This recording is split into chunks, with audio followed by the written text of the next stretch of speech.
ಸ್ಪಂದನ ಟಿವಿಯ ಸಮಸ್ತ ವೀಕ್ಷಕ ಬಾಂಧವರಿಗೆ ನಮಸ್ಕಾರ. ಪ್ರೈಮ್ ಟೈಮ್ ಡಿಬೇಟ್ಗೆ ಸ್ವಾಗತ. ನಾನು ಕುಮಾರ್ ವಿಟ್ಲ.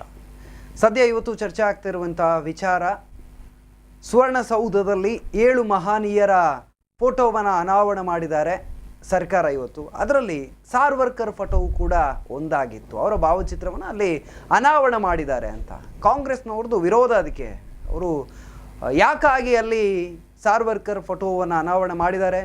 ನಮ್ಮ ದೇಶದ ಮೊದಲ ಪ್ರಧಾನಮಂತ್ರಿಗಳಿದ್ರು, ಅಥವಾ ಬಸವಣ್ಣನ ಫೋಟೋ ಹಾಕ್ಬೋದಿತ್ತು, ಕುವೆಂಪು ಅವರ ಫೋಟೋಗಳನ್ನು ಅನಾವರಣ ಮಾಡ್ಬೋದಿತ್ತು, ಬಹಳಷ್ಟು ಮಹನೀಯರಿದ್ದರು. ಯಾಕಾಗಿ ಸಾರ್ವರ್ಕರ್ ಅವರನ್ನು ಅಲ್ಲಿ ಫೋಟೋ ಅನಾವರಣ ಮಾಡಿದರು? ಇದು ರಾಜಕೀಯ ಉದ್ದೇಶದಿಂದ ಕೂಡಿತ್ತ? ಇವೆಲ್ಲವೂ ಕೂಡ ಕಾಂಗ್ರೆಸ್ನ ವಾದ. ಆದರೆ ಈ ಕಡೆ BJP ಅವರು ಈ ರಾಷ್ಟ್ರೀಯವಾದಿತನವನ್ನು ಕಾಂಗ್ರೆಸ್ ಸಹಿಸ್ಕೊಳ್ಳೋದಿಲ್ಲ ಅನ್ನುವಂಥ ವಾದಗಳಿರ್ಬೋದು, ಅಥವಾ ಇಂದಿರಾ ಗಾಂಧಿ ಅವರು ವೀರ ಸಾರ್ವರ್ಕರ್ ಏನು ಅವರ ಪ್ರತಿಮೆ ಇರ್ಬೋದು, ಅಥವಾ ಬೇರೆ ಬೇರೆ ವಿಚಾರಗಳಿಗೆ ದೇಣಿಗೆಯನ್ನು ನೀಡಿದ್ರು, ಅವ್ರು ಮಾಡಿದ್ದು ಸರಿನಾ ಅನ್ನುವಂಥ ತಿರುಗೇಟನ್ನು ಕೂಡ ನೀಡಿರುವಂಥದ್ದನ್ನು ನಾವು ಕಾಣ್ತಾ ಇದ್ದೇವೆ. ಚರ್ಚೆಗಳು ನಡೀತಾ ಇದೆ. ಕಾಂಗ್ರೆಸ್ ಆಗಲಿ, BJP ಆಗಲಿ, ಅಥವಾ ಇತರ ಪ್ರತಿಪಕ್ಷಗಳಾಗಲಿ, ಅಥವಾ ಹಿಂದೂ ಸಂಘಟನೆಗಳಾಗಲಿ ಈ ಚರ್ಚೆಯಲ್ಲಿ ಭಾಗವಹಿಸ್ತಾ ಇರುವಂಥದ್ದು. ಒಬ್ಬೊಬ್ಬರ ವಾದಗಳು ಒಂದೊಂದು ರೀತಿಯಲ್ಲಿವೆ. ಹಾಗಾಗಿ ಇವತ್ತು ನಾವು ಕೂಡ ಚರ್ಚೆಯನ್ನು ಮಾಡಲಿಕ್ಕಿದ್ದೇವೆ. ಇವತ್ತು ಸದನದಲ್ಲಿ ಸಾರ್ವರ್ಕರ್ ಅನ್ನುವ ಟೈಟಲನ್ನು ಇಟ್ಕೊಂಡು ಚರ್ಚೆಯನ್ನು ಪ್ರಾರಂಭ ಮಾಡ್ತೀವಿ. ಸಾರ್ವರ್ಕರ್ ಒಬ್ಬ ದೇಶಪ್ರೇಮಿ, ಇನ್ನೊಂದು ಕಡೆ ಅವರೆಂಥ ದೇಶಪ್ರೇಮಿ ಅನ್ನುವಂಥ ಪ್ರಶ್ನೆಗಳು, ಒಟ್ಟಿನಲ್ಲಿ ಯಾರ ಅಭಿಪ್ರಾಯ ಯಾವ ರೀತಿಯಲ್ಲಿದೆ ಎನ್ನುವಂಥದ್ದನ್ನು ಇವತ್ತು ಮಾತನಾಡಲಿಕ್ಕಿದ್ದೇವೆ. ಜೊತೆಯಲ್ಲಿ ಸದನದಲ್ಲಿ ಸಾರ್ವರ್ಕರ್ ಭಾವಚಿತ್ರ ಅನಾವರಣ ಮಾಡುವಂಥ ಅಗತ್ಯತೆ ಏನಿತ್ತು, ಯಾಕಾಗಿತ್ತು, ಅದರಲ್ಲಿ ಸರ್ಕಾರ ಸಾಧಿಸಿದ್ದೇನು, ಎಲ್ಲವನ್ನು ಕೂಡ ಮಾತನಾಡ್ತೀವಿ. 3 ಜನ ಅತಿಥಿಗಳು ಜಾಯ್ನ್ ಆಗಿದ್ದಾರೆ. ನಾನು ಅವರನ್ನು ಸ್ವಾಗತ ಮಾಡಬೇಕು. BJP ಹಿಂದುಳಿದ ವರ್ಗಗಳ ಮೋರ್ಚಾದ ನಮ್ಮ ಜಿಲ್ಲೆಯ ಜಿಲ್ಲಾಧ್ಯಕ್ಷರು ಜಾಯ್ನ್ ಆಗಿದ್ದಾರೆ, RC ನಾರಾಯಣ ರೆಂಜ ಅವರು. ಆತ್ಮೀಯ ಸ್ವಾಗತ ತಮಗೆ. ಹಾಗೆಯೇ ಹಿಂದೂ ಮಹಾಸಭಾದಿಂದ ರಾಜ್ಯ ಪ್ರಧಾನ ಕಾರ್ಯದರ್ಶಿಗಳು ಧರ್ಮೇಂದ್ರ ಅವರು ಜಾಯ್ನ್ ಆಗಿದ್ದಾರೆ. ಕಾರ್ಯಕ್ರಮಕ್ಕೆ ಸ್ವಾಗತ. ಹಾಗೆಯೇ ಕಾಂಗ್ರೆಸ್ ಮುಖಂಡರಾದಂಥ ಉದಯಜಿ ಆಚಾರ್ಯ ಅವರು. ಆತ್ಮೀಯ ಸ್ವಾಗತ ತಮಗೂ ಕೂಡ. ಮೊದಲ ರಿಯಾಕ್ಷನನ್ನು ನಾನು ತೆಗೆದುಕೊಳ್ತೀನಿ. BJP ಸಾರ್ವರ್ಕರ್ ಆಗಲಿ ಅಥವಾ ರಾಷ್ಟ್ರೀಯವಾದಿಗಳಾಗಿ ಗುರುತಿಸಿಕೊಂಡಿರುವಂಥ ಪಕ್ಷ ಅನ್ನುವಂಥದ್ದನ್ನು ಹೇಳ್ಕೊಂಡು ಬಂದಿತ್ತು. ಜೊತೆಗೆ ಸಾರ್ವರ್ಕರ್ ಅವರಿಗೆ ಈ ಹಿಂದೆ ಇದ್ದಂಥ ಕಾಂಗ್ರೆಸ್ ಸರ್ಕಾರಗಳು ಸಿಗಬೇಕಾದಂಥ ಅಥವಾ ಕೊಡಬೇಕಾದಂಥ ಸ್ಥಾನಮಾನವನ್ನು ಕೊಟ್ಟಿಲ್ಲ ಅನ್ನುವಂಥ ವಾದಗಳು ಒಂದೆಡೆ ಬರ್ತಾ ಇತ್ತು. ಒಟ್ಟಿನಲ್ಲಿ BJP ಆ ಸ್ಥಾನಮಾನಗಳನ್ನು ಕೊಡಬೇಕನ್ನುವಂಥ ಒತ್ತಾಯದ ಜೊತೆಗೆ ಇವತ್ತು ಬೆಳಗಾವಿಯ ಸುವರ್ಣಸೌಧದಲ್ಲಿ ಸಾರ್ವರ್ಕರ್ ಅವರ ಭಾವಚಿತ್ರವನ್ನು ಅನಾವರಣ ಮಾಡಿದೆ. ಅದು ಕೂಡ ಮಹಾತ್ಮ ಗಾಂಧಿ ಇರ್ಬೋದು, ಅಥವಾ ಸಂವಿಧಾನ ಶಿಲ್ಪಿ ಅಂಬೇಡ್ಕರ್ ಇರ್ಬೋದು, ಅವರ ಭಾವಚಿತ್ರದ ಪಕ್ಕದಲ್ಲೇ ಇದೆ. ಸೊ ಒಟ್ಟಿನಲ್ಲಿ BJP ಈ ಒಂದು ಕಾರ್ಯವನ್ನು ಮಾಡಿದೆ. BJPಯ ಮುಖಂಡರು ಏನು ಹೇಳ್ತಾರೆ? ನಾರಾಯಣ ಅವರೇ, ಯಾವ ರೀತಿ ಸಮರ್ಥಿಸಿಕೊಳ್ತೀರಾ ಈ ಒಂದು ಕಾರ್ಯವನ್ನು ಅಂತ? ಬೆಳಗಾವಿಯ ಸುವರ್ಣಸೌಧದಲ್ಲಿ ಇವತ್ತು ಅಧಿವೇಶನ ನಡಿಬೇಕಾದ್ರೆ ವೀರ ಸಾವರ್ಕರ್ರ ಒಂದು ಫೋಟೋ ಅಳವಡಿಕೆ ಬಗ್ಗೆ ಉಲ್ಲೇಖ ಮಾಡಿದ್ರಿ. ನಾನು ಹೇಳ್ತಿರೋದು ಒಂದು ಇದೆ. ಓಕೆ, ಇವತ್ತು ಸುವರ್ಣಸೌಧದಲ್ಲಿ ವೀರ ಸಾವರ್ಕರ್ ಒಬ್ಬರ ಫೋಟೋ ಅನಾವರಣ ಆಗಿರುವುದು ಅಂತ ಅಲ್ಲ, ಉಳಿದಂತೆ 7 ಜನರ ರಾಷ್ಟ್ರ ನಿರ್ಮಾಣದ ಕಾರ್ಯದಲ್ಲಿ ಕೆಲಸವನ್ನು ನಿರ್ವಹಿಸಿರ್ತಕ್ಕಂಥ ಗಾಂಧೀಜಿ ಇರ್ಬೋದು, ಅಥವಾ ನಮ್ಮ ಬಸವಣ್ಣ ಇರ್ಬೋದು, ಅಥವಾ ವಲ್ಲಭಾಯ್ ಪಟೇಲ್ ಇರ್ಬೋದು, ವೀರ ಸಾವರ್ಕರ್ ಇರ್ಬೋದು, ಅಂಬೇಡ್ಕರ್ ಇರ್ಬೋದು, ಸುಭಾಷ್ ಚಂದ್ರ ಬೋಸ್ರು ಇರ್ಬೋದು, ಇಂಥ ಮಹನೀಯರ ಫೋಟೋಗಳ ಅನಾವರಣ ಆಗಿದೆ. ಅನಾವರಣ ಆಗಬೇಕಾದ್ರೆ ಯಾಕೆ ವೀರ ಸಾವರ್ಕರ್ ಬಗ್ಗೆ ಮಾತ್ರ ಗೊಂದಲಗಳಂತ ಕೇಳ್ಬೋದು. ನಾವು ರಾಷ್ಟ್ರದ ವಿಚಾರಧಾರೆಗಳನ್ನು ಮಂಡಿಸಿದ ಅನೇಕ ವೀರ ಪುರುಷರನ್ನು ನೆನಪು ಮಾಡುವಂಥ ಕೆಲಸ ಕಾರ್ಯವನ್ನು ರಾಷ್ಟ್ರಭಕ್ತ ಒಬ್ಬ ವೀರ ಸಾವರ್ಕರನ್ನು ಜೋಡಿಸಿಕೊಂಡು ಇವತ್ತು ಫೋಟೋ ಅನಾವರಣ ಆಗಿದೆ. ಅಲ್ಲಿ ಯಾವುದಕ್ಕೂ ಕೂಡ ಗೌರವ ಕಡಿಮೆ ಮಾಡದೆ, ಗೌರವದಕ್ಕೆ ಚ್ಯುತಿ ಬಾರದ ರೀತಿಯಲ್ಲಿ ನಡೆಸಿಕೊಂಡಿರುವಂಥದ್ದು ಭಾರತೀಯ ಜನತಾ ಪಾರ್ಟಿಯ ಸರ್ಕಾರ. ಯಾವುದೇ ಒಂದು ಸರ್ಕಾರ ಆಡಳಿತಾತ್ಮಕವಾಗಿ ಜೋಡಿಸಿಕೊಂಡು ಹೋಗುವಂಥ ಸಂದರ್ಭದಲ್ಲಿ ಆಯಾಯ ಸದನದಲ್ಲಿ ಯಾವ ಫೋಟೋಗಳು ಬೇಕೋ ಅನ್ನುವಂಥ ನಿರ್ಧಾರವನ್ನು ಆ ಸರ್ಕಾರದ ಮುಖ್ಯಸ್ಥರು ಮಾಡ್ತಾರೆ. ಅದನ್ನು ಭಾರತೀಯ ಜನತಾ ಪಾರ್ಟಿಯ ಸರ್ಕಾರ ಮಾಡಿದೆ. ಮತ್ತು ಇದನ್ನು ಬರಬೇಕು ಅನ್ನುವಂಥ ಆಮಂತ್ರಣ ಪತ್ರಿಕೆಯನ್ನು ಕೂಡ ವಿರೋಧ ಪಕ್ಷಗಳಿಗೆ ನೀಡಬೇಕಾದ್ರೆ ಅದು ಇದೆ ಇದು ಇದೆ ಅನ್ನೋದ್ರ ಪ್ರಶ್ನೆ ಅಲ್ಲ. ಯಾರನ್ನ ಅಲ್ಲಿ ನಿಗದಿತವಾದ ಫೋಟೋಗಳು ಬೇಕಾ? ಈ ರಾಷ್ಟ್ರಕ್ಕೆ ಗೌರವ ತಂದು ಕೊಡುವ ಮತ್ತು ರಾಷ್ಟ್ರ ಮನ್ನಣೆಯನ್ನು ಪಡೆದಿರತಕ್ಕಂಥ ನಾಯಕರು ಮತ್ತು ನಮ್ಮ ಸಮಾಜದ ಹಿತವನ್ನು ಕಾಪಾಡಿರ್ತಕ್ಕಂಥ ಈ ನೆಲದ ಕರ್ನಾಟಕದ ನೆಲದ ಗೌರವವನ್ನು ಕಾಪಾಡಿರ್ತಕ್ಕಂಥ ಬಸವಣ್ಣವರಿರ್ಬೋದು, ಯಾರೇ ಇರ್ಬೋದು, ಅಂತ ಹಿರಿತನ ಇರತಕ್ಕಂಥವರ ಫೋಟೋಗಳ ಅಳವಡಿಕೆ ಆಗಿದೆ. ಅದರಲ್ಲಿ ರಾಜಕಾರಣದ ಸುಳಿವು ಎಲ್ಲಷ್ಟು ಇಲ್ಲ. ನಾವು ಅವರಿಗೆ ಗೌರವ ಕೊಡೋ ಕೆಲಸವನ್ನು ಮಾಡಿದ್ದೇವೆ. ಆ ಗೌರವವನ್ನು ಸ್ವೀಕಾರ ಮಾಡುವಂಥ ಮನಸ್ಸುಗಳು ಯಾರದಾಗಬೇಕು ಅಂತ ಹೇಳಿದರೆ ವಿರೋಧ ಪಕ್ಷದಲ್ಲಿ ಆಗಬೇಕು. ಆಗಿಲ್ವೋ ಇಲ್ವೋ ಅಂತ ಕೇಳಿದರೆ ಅವರೇ ಅದಕ್ಕೆ ಉತ್ತರ ಕೊಡಬೇಕು. 100ಕ್ಕೆ 100 ಸತ್ಯ ಇದೆ, ಸರಿ ಇದೆ, ಇದನ್ನು ನಾವು ಸಮರ್ಥಿಸ್ತಾ ಇದ್ದೇವೆ. ಭಾರತೀಯ ಜನತಾ ಪಾರ್ಟಿ ಒಬ್ಬ ಸ್ವಾತಂತ್ರ್ಯ ಹೋರಾಟಗಾರ, ಒಬ್ಬ ವೀರ ಯೋಧ, ಒಬ್ಬ ವೀರ ಸಾವರ್ಕರ್ರ ಫೋಟೋವನ್ನು ಅಳವಡಿಕೆ ಮಾಡುವ ಮುಖಾಂತರ ಯಾವ ಸಂಸತ್ತಿನಲ್ಲಿ ಆ ರೀತಿಯ ಗೌರವಗಳಿತ್ತ, ಯಾವ ಕೇಂದ್ರ ಸರ್ಕಾರದ ಸಂಸತ್ತಿನಲ್ಲಿ ಫೋಟೋ ಅಳವಡಿಕೆಯಾಗಿದೆ, ಅದು ನಮ್ಮ ರಾಜ್ಯದ ಸದನದಲ್ಲಿ ಕೂಡ ಅಳವಡಿಕೆಯಾಗಿದೆ ಮತ್ತು ಆ ಗೌರವಗಳು ಸಲ್ಲಿಕ್ಕಿದೆ ಅನ್ನೋದಂತೂ ಸತ್ಯ ಇದೆ. ಓಕೆ, ಕಾಂಗ್ರೆಸ್ ಭಾರಿ ವಿರೋಧವನ್ನ ಮಾಡ್ತಾ ಇದೆ. ಜೊತೆಗೆ ಒಂದಷ್ಟು ಪ್ರಶ್ನೆಗಳನ್ನು ಕೂಡ ನೇರವಾಗಿ ಸರ್ಕಾರಕ್ಕೆ ಇರ್ಬೋದು, ಮುಖ್ಯಮಂತ್ರಿಗಳಿಗೆ ಇರ್ಬೋದು ಪ್ರಶ್ನೆಯನ್ನು ಮಾಡಿರುವಂಥದ್ದು. ಏನು ಹೇಳ್ತೀರಾ ಉದಯಜಿ ಆಚಾರ್ಯ ಅವರೇ? ನೋಡಿ, ನಾವು ಸಾವರ್ಕರ್ ಅವರನ್ನು ಸೈದ್ಧಾಂತಿಕವಾಗಿ ವಿರೋಧಿಸುವವರೇ, ಜಗಜ್ಜಾಹಿರವಾದಂಥ ವಿಚಾರ, ಸೈದ್ಧಾಂತಿಕವಾಗಿ ವಿರೋಧಿಸುವವರು ನಾವು ಅವರನ್ನು. ಆದ್ದರಿಂದ ಅವರ ವಿಚಾರ ಬರುವಾಗ ನಾವು ಅದರ ಬಗ್ಗೆ ಪ್ರತಿಭಟನೆ ಮಾಡುವುದು ಸಹಜ, ಅದನ್ನು ನಾವು ವಿರೋಧಿಸುವಂತಹದ್ದು ಸಹಜ. ಒಂದು. ಎರಡನೇದು ಏನಂತ ಹೇಳಿದರೆ, ಬಿ ಜೆ ಪಿಗೂ ಕೂಡ ಸಾವರ್ಕರ್ ಮೇಲೆ ಏನು ಲಗವಿಲ್ಲ. ಹಲವಾರು ನಿದರ್ಶನಗಳು ಕಂಡು ಬಂದಿವೆ, ನಮ್ಮ ಕಣ್ಣ ಮುಂದೆ ಇದೆ ಹಲವಾರು ನಿದರ್ಶನಗಳಿವೆ. ಅವರಿಗೆ ಯಾವಾಗ ಬೇಕು ಆವಾಗ ಮಾತ್ರ ಅವರು ಸಾವರ್ಕರ್ ಅಂತ ಹೇಳುವಂತಹ ಒಂದು ಟ್ರಂಪ್ ಕಾರ್ಡನ್ನು ತೆಗೆದು ಆಡ್ತಾರೆ. ಇವಾಗ ಅಧಿವೇಶನ ಸ್ಟಾರ್ಟ್ ಆಗಿದೆ, ಹಲವಾರು ರಾಜ್ಯದಲ್ಲಿ ಹಲವಾರು ಸಮಸ್ಯೆಗಳಿವೆ. ನಮ್ಮ ಬೆಳಗಾವಿ ಗಡಿ ಜಿಲ್ಲೆಯ ಸಮಸ್ಯೆಗಳಿವೆ, ಭ್ರಷ್ಟಾಚಾರದ ವಿಚಾರಗಳಿವೆ, ನಿರುದ್ಯೋಗ ಸಮಸ್ಯೆ ಇದೆ, ಬೆಲೆ ಏರಿಕೆ ಸಮಸ್ಯೆ ಎಲ್ಲ ಇದೆ. ಸೊ ಈ ಥರದ ಸಮಸ್ಯೆಗಳನ್ನೆಲ್ಲ ಒಂದು ಮುಚ್ಚು ಹಾಕಲಿಕ್ಕೋಸ್ಕರ ಈಗ ಏನು ಮಾಡಿದ್ದಾರೆ ಅಂತ ಹೇಳಿದರೆ, ಬಹುಶಃ ಈ ಒಂದು ವಿಚಾರವನ್ನು ಎತ್ತಿಬಿಟ್ರೆ ಕಾಂಗ್ರೆಸ್ನವರು ಫುಲ್ ಇದರಲ್ಲೇ ಬ್ಯುಸಿ ಇರ್ತಾರೆ. ಸೊ ನಮಗೆ ಸದನದಲ್ಲಿ ಯಾವುದೇ ಒಂದು ವಿರೋಧ ಇಲ್ಲದೆ ಎಲ್ಲ ಬಿಲ್ಗಳನ್ನು ಪಾಸ್ ಮಾಡಿಕೊಂಡು ಹೋಗಬಹುದು ಅಂತ ಹೇಳುವ ಒಂದು ಬಹಳ ಒಂದು ಮಾಸ್ಟರ್ ಪ್ಲ್ಯಾನ್ನಿಂದ ಈ ಒಂದು ಕೆಲಸಕ್ಕೆ ಕೈ ಹಾಕಿದ್ದಾರೆ. ಒಂದು. ಎರಡನೇದು ಏನಂತ ಹೇಳಿದರೆ, ನೋಡಿ, ಬಿ ಜೆ ಪಿ ಒಳಗಡೆನೇ ಬಹಳಷ್ಟು ಭಿನ್ನಾಭಿಪ್ರಾಯಗಳು, ಗೊಂದಲಗಳಿವೆ ಮತ್ತು ಅವರ ಕಾರ್ಯಕರ್ತರೊಳಗೇನೆ ಸಾಕಷ್ಟು ತುಂಬ ಬೇಸರಗಳಿವೆ. ಈಗ ಒಂದು ರಿಪೋರ್ಟಿನ ಪ್ರಕಾರ ಬಿ ಜೆ ಪಿ ಅವರು ಹಾಕಿದಂತಹ ರಿಪೋರ್ಟ್ ಅಂತ ತಗೊಳ್ಳಿ ನೀವು. ಯಾಕಂತ ಹೇಳಿದರೆ, ಈಗ ಅವರು ಸಾಧಾರಣ ಮಟ್ಟ ತುಂಬ ಸರ್ವೆಗಳನ್ನೆಲ್ಲ ಮಾಡ್ತಿದ್ದಾರೆ. ಈಗ ಎಲೆಕ್ಷನ್ ಹತ್ರ ಬಂತು, ಅವರ ಎಲೆಕ್ಷನ್ ಸರ್ವೆ ಪ್ರಕಾರ ಅವರಿಗೆ ತುಂಬ ಹಿನ್ನಡೆ ಇದೆ, ಕಾಂಗ್ರೆಸ್ ಮುನ್ನಡೆಯಲ್ಲಿದೆ. ಅವರ ರಿಪೋರ್ಟ್ ಪ್ರಕಾರ, ನಾವು ನಮ್ಮ ರಿಪೋರ್ಟ್ ಹೇಳೋದಲ್ಲ, ಕಾಂಗ್ರೆಸ್ ಮುನ್ನಡೆಯಲ್ಲಿದೆ, ಬಿ ಜೆ ಪಿ ಹಿನ್ನಡೆಯಲ್ಲಿದೆ. ಇವಾಗ ಏನಾಗ್ತಿದೆ ಅಂತ ಹೇಳಿ, ಅದು ಯಾಕೆ ಹಿನ್ನಡೆ ಅಂತ ಹೇಳಿದರೆ ಬೇರೆ ಯಾರೆಲ್ಲ, ಕಾರ್ಯಕರ್ತರೇ, ಅವರ ಕಾರ್ಯಕರ್ತರೇ ತುಂಬ ಬೇಸರದಲ್ಲಿದ್ದಾರೆ. ಏನೇ ಇರಲಿ ನಾನು ಕೇಳುವಂಥದ್ದು ಅಲ್ಲ, ನಾನು ಯಾಕೆ ಅಂತ ಹೇಳ್ತೇನೆ, ಅದು ಕಾರ್ಯಕರ್ತರ ಇದರಿಂದ. ಸೊ ಇವಾಗ ಏನಾಗಿದೆ ಅಂತ ಹೇಳಿದರೆ, ಹೆಚ್ಚಿನ ಬಿ ಜೆ ಪಿ ಕಾರ್ಯಕರ್ತರು ಒಂದು ರಿಪೋರ್ಟ್ ಪ್ರಕಾರ ಏನೋ ಒಂದು ಹಿಂದೂ ಮಹಾಸಭಾದ ಕಡೆಗೆ ಏನೋ ಒಂದು ಒಲವು ತೋರಿಸ್ತಾ ಇದ್ದಾರೆ ಅಂತ ಹೇಳುವಂಥ ಒಂದು ರಿಪೋರ್ಟ್. ಸೊ ಹಾಗಿರುವಾಗ ಅವರ ಒಂದು ನಾಯಕರನ್ನು ನಾವು ಇಲ್ಲೇ ಬಿಂಬಿಸಿದರೆ ನಮ್ಮ ಹುಡುಗರನ್ನು ನಮ್ಮಲ್ಲೇ ರಿಟೈನ್ ಮಾಡ್ಬೋದಲ್ಲ ಅಂತ ಹೇಳುವಂತಹ ಒಂದು ಚಾಣಾಕ್ಷತೆಯನ್ನು ಕೂಡ ಇಲ್ಲಿ ಮೆರೆದಿದ್ದಾರೆ. ಒಟ್ಟಾರೆ ಒಂದು ಕಲ್ಲಿನಲ್ಲಿ ಒಂದು 2-3 ಹಕ್ಕಿ ಹೊಡೆಯುವಂಥ ಒಂದು ಪ್ಲ್ಯಾನ್ ಅಷ್ಟೇ. ಓಕೆ, ಅಲ್ಲ, ನಾನು ಕೇಳುವಂಥ ಪ್ರಶ್ನೆಗೆ ನಿಮ್ಮ ಉತ್ತರ ಬರಬೇಕಾಗಿದೆ ಸರ್. ಯಾಕಾಗಿ ಸದನದಲ್ಲಿ ಸಾವರ್ಕರ್ ಅವರ ಭಾವಚಿತ್ರ ಅನಾವರಣ ಆದಾಗ ಕಾಂಗ್ರೆಸ್ಗೆ ಉರಿಯುತ್ತೆ? ಅಲ್ಲ ನೋಡಿ, ನಾವು ಸೈದ್ಧಾಂತಿಕವಾಗಿ ಅವರನ್ನು ವಿರೋಧಿಸಿಕೊಂಡು ಬಂದವರೇ, ಮತ್ತು ಅದಲ್ಲದೆ ಅವರ ಕೆಲವೊಂದೊಂದು ನಿಲುವುಗಳು ಅಥವಾ ಅವರ ಕೆಲವೊಂದೊಂದು ಸಿದ್ಧಾಂತಗಳನ್ನು ನಾವು ಹಲವಾರು ದಶಕಗಳಿಂದ ವಿರೋಧಿಸಿಕೊಂಡು ಬಂದ. ಆದ್ದರಿಂದ ಒಬ್ವಿಯಸ್ಲಿ ನಾವು ಅವರನ್ನು ವಿರೋಧ ಮಾಡಲೇಬೇಕಲ್ಲ. ಓಕೆ, ವಿರೋಧ ಈಗ ಯಾಕೋಸ್ಕರ ನಾವು ವಿರೋಧ ಮಾಡ್ತಿದ್ದೇವೆ ಅಂತ ಹೇಳಿದರೆ, ಇದು ನಮಗೆ ಒಂದು ಎಪಿಸೋಡ್ ಸಾಕಾಗ್ಲಿಕ್ಕಿಲ್ಲ. ಆಲ್ರೆಡಿ ಈ ವಿಚಾರವಾಗಿ ಹಲವಾರು ಎಪಿಸೋಡ್ಗಳಲ್ಲಿ ನಾವು ಇದರ ಬಗ್ಗೆ ಡಿಸ್ಕಷನ್ ಮಾಡಿದ್ದೇವೆ. ಮತ್ತೆ ಆ ಪಾಯಿಂಟ್ಗೆ ನಾನು ಮತ್ತೆ ಬರ್ತೀನಿ. ಇಲ್ಲಿ ಧರ್ಮೇಂದ್ರ ಅವರು ಇದ್ದಾರೆ ಹಿಂದೂ ಮಹಾಸಭಾದಿಂದ. ಸೊ ಏನು ಹೇಳ್ತೀರಾ ಸರ್ ಈ ಒಂದು ವಿಚಾರದಲ್ಲಿ? ಸಾವರ್ಕರ್ ಅವರನ್ನು ಮುಂದೆ ಇಟ್ಕೊಂಡು ಅಥವಾ ಅವರ ಆದರ್ಶಗಳನ್ನು ಪಾಲಿಸಿಕೊಂಡು ಪಕ್ಷದಲ್ಲಿ ಮುನ್ನಡೀತಾ ಇದ್ದೀರಾ, ಏನು ಹೇಳ್ತೀರಾ? ಬಿ ಜೆ ಪಿ ಸದನದಲ್ಲಿ ಈ ಒಂದು ಸಾವರ್ಕರ್ ಅವರ ಭಾವಚಿತ್ರವನ್ನು ಅನಾವರಣಗೊಳಿಸಿರೋದ್ರ ಬಗ್ಗೆ ನೀವು ಬಿ ಜೆ ಪಿ ಮಾತ್ರ ಅಂತ ಪರ್ಟಿಕ್ಯುಲರ್ಲಿ ಆ ಶಬ್ದವನ್ನು ಒತ್ತಿ ಹೇಳಿದ್ದೀರಿ. ನಾನು ಬಿ ಜೆ ಪಿ ಜೊತೆಯಲ್ಲಿ ಕಾಂಗ್ರೆಸ್ಸನ್ನು ಸೇರಿಸ್ತೇನೆ. ಈಗ ನನ್ನ ಮಿತ್ರರು ಒಂದಿಷ್ಟು ಬಿ ಜೆ ಪಿಯ ಕಾರ್ಯಕರ್ತರು ಹಿಂದೂ ಮಹಾಸಭಾದ ಕಡೆ ಒಲವು ತೋರಿಸಿದ್ದಾರೆ ಅಂತ ಹೇಳಿದ ಕೂಡಲೇ ನಾನು ಕಾಂಗ್ರೆಸ್ಸನ್ನು ಬಿಟ್ಟು ಮಾತಾಡ್ತೇನೆ ಅಂತ ಉದ್ದೇಶ ಅಲ್ಲ. ಅವರು ಒಂದು ಫ್ಯಾಕ್ಸ್ ಆ್ಯಂಡ್ ಫಿಗರ್ ಇಟ್ಕೊಂಡಿದ್ದಾರೆ, ಹೇಳಿದ್ದಾರೆ, ಅದನ್ನು ಒಪ್ಕೊಳ್ಳೋಣ, ಅದು ಒಪ್ಪದೇ ಇರೋಣ, ಅದು ಬೇರೆ ಮಾತು. ಭಾರತೀಯ ಜನತಾ ಪಕ್ಷದ ಒಂದು ವಿಚಾರಕ್ಕೆ ಬಂದಾಗ ಪ್ರಪ್ರಥಮವಾಗಿ ನಾನು ಹೇಳ್ತಿರೋದು, ಭಾರತೀಯ ಜನತಾ ಪಕ್ಷ ಎಲ್ಲ ರಂಗದಲ್ಲೂ ವೈಫಲ್ಯವನ್ನು ಅನುಭವಿಸಿದೆ. ಈಗ ಅತಿ ಶೀಘ್ರದಲ್ಲಿ ಚುನಾವಣೆ ಇದೆ, ಮಾರ್ಚ್ ಏಪ್ರಿಲ್ ಮೇಯಲ್ಲಿ ಚುನಾವಣೆ ಆಗ್ಬೋದು. ಇಡೀ ಜನರ ಗಮನ ಇವತ್ತು ಭಾರತೀಯ ಜನತಾ ಪಕ್ಷದ ವೈಫಲ್ಯದ ಕಡೆ ಇದೆ. ಹಾಗಿರುವಾಗ ಆ ಗಮನವನ್ನು ಪ್ರತ್ಯೇಕವಾಗಿ ಬೇರೆ ಕಡೆ ಸೆಳೆಯುವಂಥ ಪ್ರಯತ್ನ ಮಾಡಿದಾಗ ನಿಮ್ಗೆ ಗೊತ್ತಿರ್ಬೋದು, ಕೇಂದ್ರ ಕೂಡ ಆ ಚುನಾವಣೆ ಹತ್ತಿರ ಬರುವಾಗ ಯಾವುದೋ ಒಂದು ಗಿಮಿಕ್ಕನ್ನು, ರಾಷ್ಟ್ರಭಕ್ತದ ವಿಚಾರಗಳು ಮತ್ತೊಂದು ಮಗದೊಂದನ್ನು ಮಾಡುತ್ತೆ. ಅದು ಇಲ್ಲಿ ಮಾಡೋಕ್ಕೆ ಬರಲ್ಲ.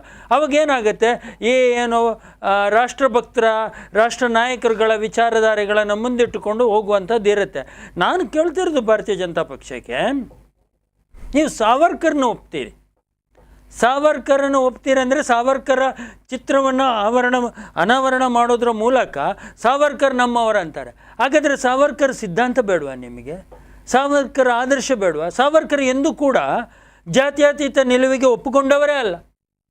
ಜಾತ್ಯತೀತ ಸಿದ್ಧಾಂತವನ್ನು ಖಡಾಖಂಡಿತವಾಗಿ ವಿರೋಧ ವ್ಯಕ್ತಪಡಿಸಿದವರು. ಅವರು ಹಿಂದೂ ರಾಷ್ಟ್ರದ ಪರಿಕಲ್ಪನೆಯಲ್ಲಿ ಹಿಂದೂ ರಾಷ್ಟ್ರವನ್ನು ಕಟ್ಟುವಂತಹ ಅಥವಾ ಹಿಂದೂ ರಾಜಕೀಯ ಪಕ್ಷದ ಕಡೆ ಒಲವಿದ್ದವರು. ಆದರೆ ಭಾರತೀಯ ಜನತಾ ಪಕ್ಷದ ಸಂವಿಧಾನವೇ ಜಾತ್ಯತೀತದ ಸಂವಿಧಾನ. ಅವರೊಳಗೆ ಮುಸ್ಲಿಂ ಮಂಚಿದೆ, ಇಸಾಯಿ ಮಂಚಿದೆ, ಅಲ್ಪಸಂಖ್ಯಾತರ ಘಟಕ ಇದೆ, ಎಲ್ಲವೂ ಇದೆ. ಹಾಗಿರುವಾಗ ಸಾವರ್ಕರ್ ಸಿದ್ಧಾಂತ ಭಾರತೀಯ ಜನತಾ ಪಕ್ಷ ಯಾವುದಕ್ಕೂ ಕಾರಣಕ್ಕೂ ಹೊಂದಾಣಿಕೆ ಆಗದಿರುವಂಥದ್ದು. ಹಾಗಿರುವಾಗ ಸಾವರ್ಕರ್ನ ಸಿದ್ಧಾಂತ ಯಾವ ಭಾರತೀಯ ಜನತಾ ಪಕ್ಷಕ್ಕೆ ಬೇಡವಾ? ಸಾವರ್ಕರ್ ಹೆಸರನ್ನು ಬಳಸಿಕೊಳ್ಳುವುದಕ್ಕೆ ನೈತಿಕವಾದ ಯಾವ ಅಧಿಕಾರವೂ ಭಾರತೀಯ ಜನತಾ ಪಕ್ಷಕ್ಕಿಲ್ಲ.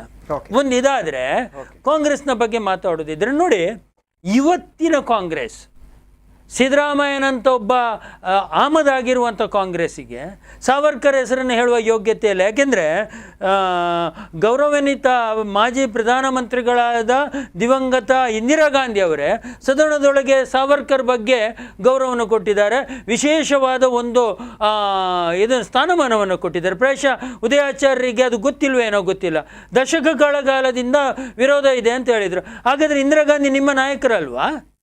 ನಿಮ್ಮ ಪಕ್ಷದಿಂದ ಪ್ರಧಾನಮಂತ್ರಿಗಳಾಗಿಲ್ವಾ?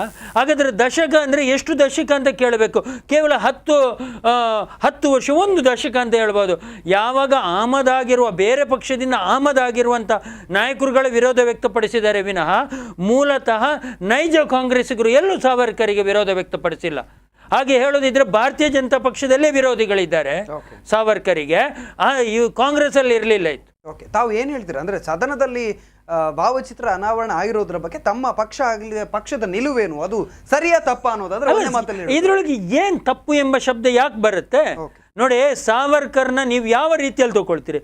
ಸಾವರ್ಕರ್ ಒಂದು ಲೆಜೆಂಡ್, ಅದೊಂಥರ ಆತ್ಮ, ಅದು ಈ ದೇಶದ ಆತ್ಮ, ಈ ದೇಶದ ಪ್ರತೀಕ, ಈ ದೇಶದ ಶ್ರದ್ಧೆ, ನಮ್ಮೆಲ್ಲರ ಗೌರವ. ಅದು ನಮ್ಮ ಗೌರವ, ಶ್ರದ್ಧೆ, ಪ್ರತೀಕ, ಆತ್ಮವನ್ನು ಸದನದೊಳಗಡೆ ಅನಾವರಣ, ಅವರ ಭಾವಚಿತ್ರ, ಅದು ಬಹಳ ಉತ್ಕೃಷ್ಟವಾದ ಕಾರ್ಯ. ನಾನು ಆ ಕಾರ್ಯವನ್ನು ಅಪ್ರಿಷಿಯೇಟ್ ಮಾಡ್ತೇನೆ.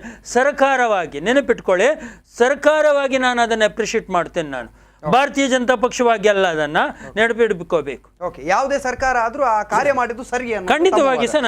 ಯಾಕೆಂದರೆ ಕೇಂದ್ರದಲ್ಲಿ ಇರುವಾಗ ಇಂದಿರಾ ಗಾಂಧಿ ಅವರೇ ಅದನ್ನು ಅನಾವರಣಗೊಳಿಸಿದ್ದು ನಾವು ಒಪ್ಕೊಳ್ಬೇಕಲ್ವಾ? ಧರ್ಮೇಂದ್ರ ಅವರೇ, ಮತ್ತೆ ಬರ್ತೀನಿ ನಿಮ್ಮ ಹತ್ರ. ಇನ್ನು ನಾರಾಯಣ ರೆಂಜ್ ಅವರಿದ್ದಾರೆ, ನಿಮ್ಮ ಹತ್ರ ಕೇಳಬೇಕು ನಾನು.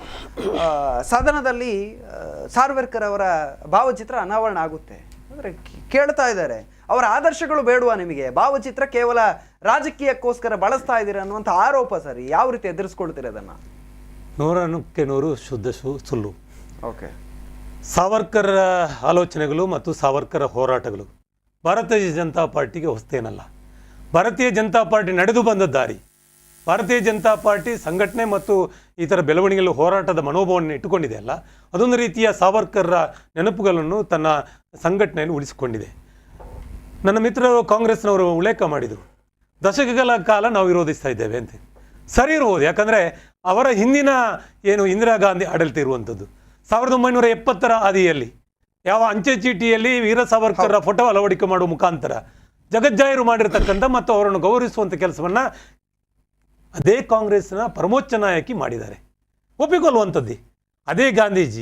ಅದೇ ಗಾಂಧೀಜಿಯವರು ತನ್ನ ಪುಸ್ತಕದಲ್ಲಿ ಬರೀತಾರೆ, ತನ್ನ ಅತ್ಯಂತ ಹತ್ತಿರದ ಸಹೋದರ ಬಾಯಿ ಅನ್ನುವಂಥ ಮಾತನ್ನು ಹೇಳ್ತಾರೆ.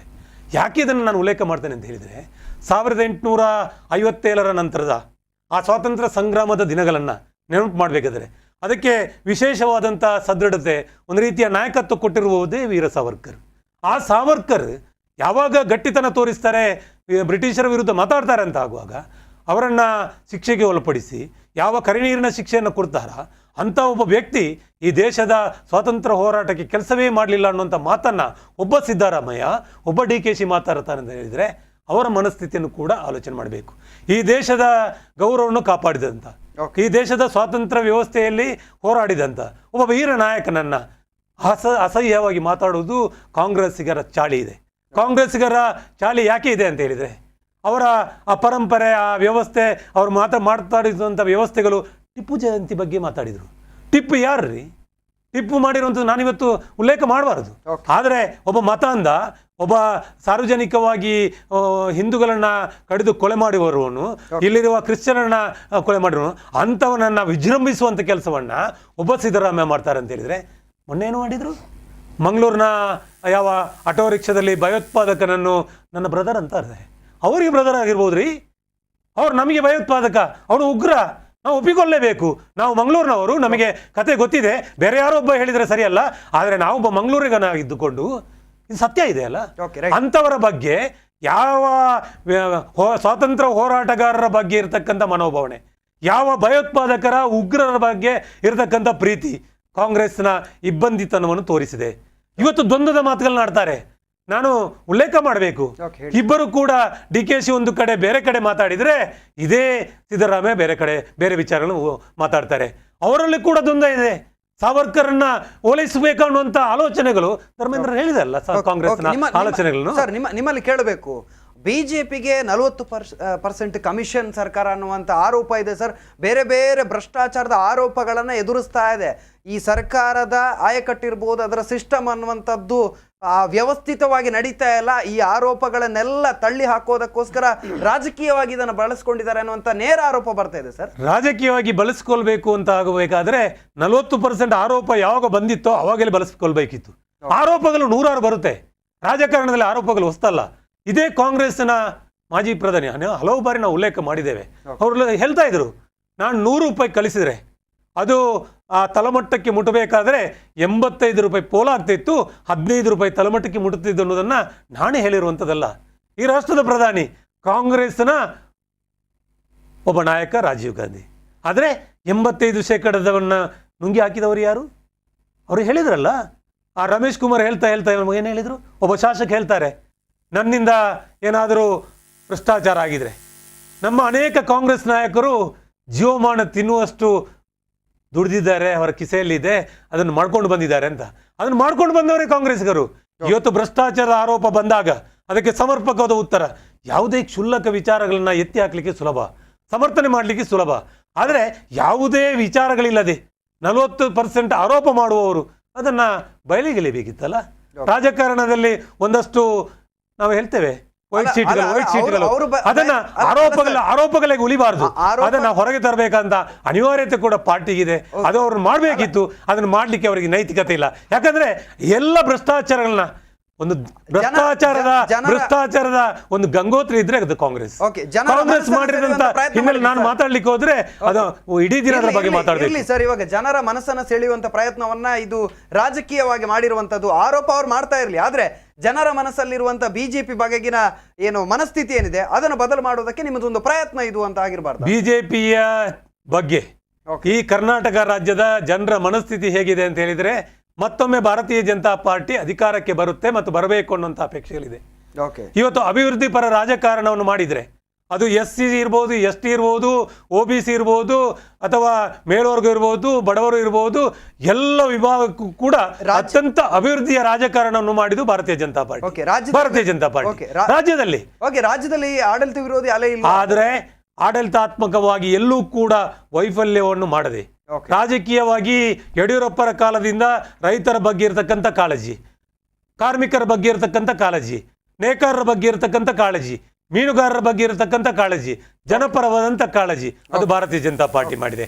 ಜನಪರವಾಗಿ ಇವತ್ತು ಭಾರತೀಯ ಜನತಾ ಪಾರ್ಟಿ ಪರವಾಗಿ ಜನ ವೋಟ್ ಮಾಡ್ತಾರೆ ಅಂತ ಮಾತುಗಳು ಬಂದಾಗ ಇವರು ಹೇಳಿದ್ರಲ್ಲ, ಯಾವುದೋ ವರದಿಯಲ್ಲಿ ಬಂದಿದ್ದು, ಎಲ್ಲಿ ಕೂಡ ವರದಿಗಳು ಬರಲಿಲ್ಲ ಸರ್. ಇವತ್ತು 150 ಸೀಟ್ಗಳನ್ನ ಪಡೆಯುತ್ತೇವೆ ಮತ್ತು ನಿಶ್ಚಿತವಾಗಿ ಭಾರತೀಯ ಜನತಾ ಪಾರ್ಟಿ ಇವರಿಗಿಂತ ಒಂದು ಹೆಜ್ಜೆ ಮುಂದಿದೆ. ಅಭಿವೃದ್ಧಿಯ ರಾಜಕಾರಣಕ್ಕೆ ಜನ ನಮ್ಮನ್ನ ಶಾಬಾಸ್ ಅಂತಾರೆ ಮತ್ತು ನಮ್ಮ ಜೊತೆ ನಿಲ್ತಾರೆ ಅನ್ನುವಂಥ ವಿಶ್ವಾಸ ನಮಗಿದೆ. ಅದು 100ಕ್ಕೆ 100 ಸತ್ಯ ಆಗುತ್ತೆ. ಮುಂದಿನ ದಿನಗಳು ಅದನ್ನು ನಿಮ್ಗೆ ಕಾಣುತ್ತೆ. ಸರಿ ಉದಯ್ ಅವರೇ, ಈ ಹಿಂದೆ ಇವಾಗ ಕಾಂಗ್ರೆಸ್ನವರು ವಿರೋಧಿಸ್ತಾರೆ ಸಾರ್ವರ್ಕರ್ ಭಾವಚಿತ್ರವನ್ನ ಕಂಡ್ರೆ ಆಗೋದಿಲ್ಲ, ಅದು ಯಾಕೆ ಅಲ್ಲಿ ಬಂತು, ಬೇರೆ ಮಹಾನ್ ಚೇತನಗಳು ಇದ್ದು ನಮ್ಮ ರಾಜ್ಯಕ್ಕೆ ಸಂಬಂಧಪಟ್ಟಂತೆ, ರಾಜ್ಯಕ್ಕೆ ಸಾರ್ವರ್ಕರ್ ಅವರ ಕೊಡುಗೆ ಏನು ಅನ್ನುವಂಥದ್ದನ್ನು ಈ ರಾಜ್ಯಕ್ಕೆ ಸಂಬಂಧಪಟ್ಟಂತ ಯಾರು ಕಾಂಗ್ರೆಸ್ ಮುಂಚೂಣಿ ನಾಯಕರು ಕೇಳ್ತಾರೆ ಸರ್. ಆದರೆ ರಾಷ್ಟ್ರೀಯವಾಗಿ ಅಂದರೆ ರಾಷ್ಟ್ರ ಮಟ್ಟದಲ್ಲಿ ಗಮನಿಸುವಾಗ ಇಂದಿರಾ ಗಾಂಧಿಯವರು ಆ ಮಟ್ಟದ ಗೌರವವನ್ನು ಕೊಟ್ಟಿದ್ರು. 1970ರಲ್ಲಿ ಅಂಚೆ ಚೀಟಿಯನ್ನು ಬಿಡುಗಡೆ ಮಾಡೋ ಸಂದರ್ಭ ಇರೋದು, ಅಥವಾ ಇಂದಿರಾ ಗಾಂಧಿಯವರು ಸಾರ್ವರ್ಕರ್ ಅವರ ಸ್ಮಾರಕ ಸಮಿತಿಗೆ ದೇಣಿಗೆ ಕೊಟ್ಟಿರುವಂಥದ್ದು ಇರ್ಬೋದು, ಇವೆಲ್ಲವೂ ಕೂಡ ರಾಜ್ಯದಲ್ಲಿರುವಂಥ ಕಾಂಗ್ರೆಸ್ ನಾಯಕರಿಗೆ ಗೊತ್ತಿಲ್ವಾ ಅಂತ ನೋಡಿ. ಈಗ ಅಂದ್ರೆ ಇದನ್ನು ಗಮನಿಸುವಾಗ ರಾಜಕೀಯವಾಗಿ ಬಿಜೆಪಿ ಯಾವ ತರ ಬಳಸ್ಕೊಳ್ತಾ ಉಂಟು ಅದೇ ರೀತಿ ತಾವು ಕೂಡ ಬಳಸ್ಕೊಳ್ತಾ ಇದ್ದೀರಾ ಅಂತ ಸರ್. ಸಾರ್ವರ್ಕರ್ ನಾವು ಓಪನ್ ಆಗಿ ಹೇಳುವವರು, ಇದರಲ್ಲಿ ಹೊಸದೇನಿಲ್ಲ. ಸಾವರ್ಕರ್ ಅವರ ಸಿದ್ಧಾಂತಗಳನ್ನು ನಾವು ವಿರೋಧಿಸುವವರೇ, ನಾವು ಓಪನ್ ಆಗಿ ಹೇಳ್ತೇವೆ. ಅದು ಹಿಂದೂ ಮಹಾಸಭಾದವರಿಗೂ ಗೊತ್ತು. ದ್ವಂದ್ವ ಇದೆಯಾ ಸರ್ ನಿಮ್ಮಲ್ಲಿ? ಖಂಡಿತವಾಗಿಲ್ಲ. ನಾವು ಓಪನ್ ಆಗಿ ಬರ್ತೇನೆ. ನೋಡಿ, ನಾ ಫಸ್ಟಿಗೆ ಒಂದು ಹೇಳಿದೆ, ನಾವು ಸೈದ್ಧಾಂತಿಕವಾಗಿ ಸಾವರ್ಕರ್ ಅವರನ್ನು ವಿರೋಧ ಮಾಡುವವರು. ನನ್ನ ಹತ್ರ ಧರ್ಮಣ್ಣ ಇದ್ದರೆ, ನಾರಾಯಣಣ್ಣ ಇದ್ದಾರೆ, ಇವರು ಬೇರೆ ಬೇರೆ ಪಕ್ಷದವರು. ನಾವು ಸೈದ್ಧಾಂತಿಕವಾಗಿ ನಮ್ಮಲ್ಲಿ ಒಳ ಒಪ್ಪಂದ ಇರಲಿಲ್ಲ, ಇಲ್ಲ. ಆದರೆ ನಾವು ಇಲ್ಲಿಂದ ಹೊರಗೆ ಹೋದ ಮೇಲೆ ಇವರು ನಮಗೆ ಭ್ರಾತೃ ಸಮಾನರು, ಇವರು ನಮ್ಮ ಅಣ್ಣನ ಸ್ಥಾನದಲ್ಲಿ ಇರುವವರು ಇಬ್ಬರು ಕೂಡ. ಇದು ನಮ್ಮ ಪಕ್ಷದಲ್ಲಿ ಇರುವಂತಹ ಒಂದು ಸಿಸ್ಟಮ್, ಒಂದು ಕಲ್ಚರ್. ನಾವು ಹೇಗೆ ಅಂತ ಹೇಳಿದ್ವಿ, ನಾವು ಎಲ್ಲ ಪಕ್ಷದವರಿಗೂ ನಾವು ರೆಸ್ಪೆಕ್ಟ್. ನಾವು ಫಸ್ಟ್ ಹೇಳಿದ್ದೇವೆ, ನಮಗೆ ಸಾವರ್ಕರ್ ಆ್ಯಸ್ ಅ ಪರ್ಸನ್ ನಾವು ವಿರೋಧಿಸ್ತಿಲ್ಲ, ನಾವು ಅವರ ಸಿದ್ಧಾಂತಗಳನ್ನು ವಿರೋಧಿಸುವವರು. ಅದೇ ರೀತಿ ಇಂದಿರಾ ಗಾಂಧಿ ಕೂಡ ನಾ ಹೇಳ್ತೇನೆ, ಇಂದಿರಾ ಗಾಂಧಿ ಅವರು ಏನು ಮಾಡಿದರೆ ಅದು ಆ ಕಾಲದ ಒಂದು ಪೊಲಿಟಿಕಲ್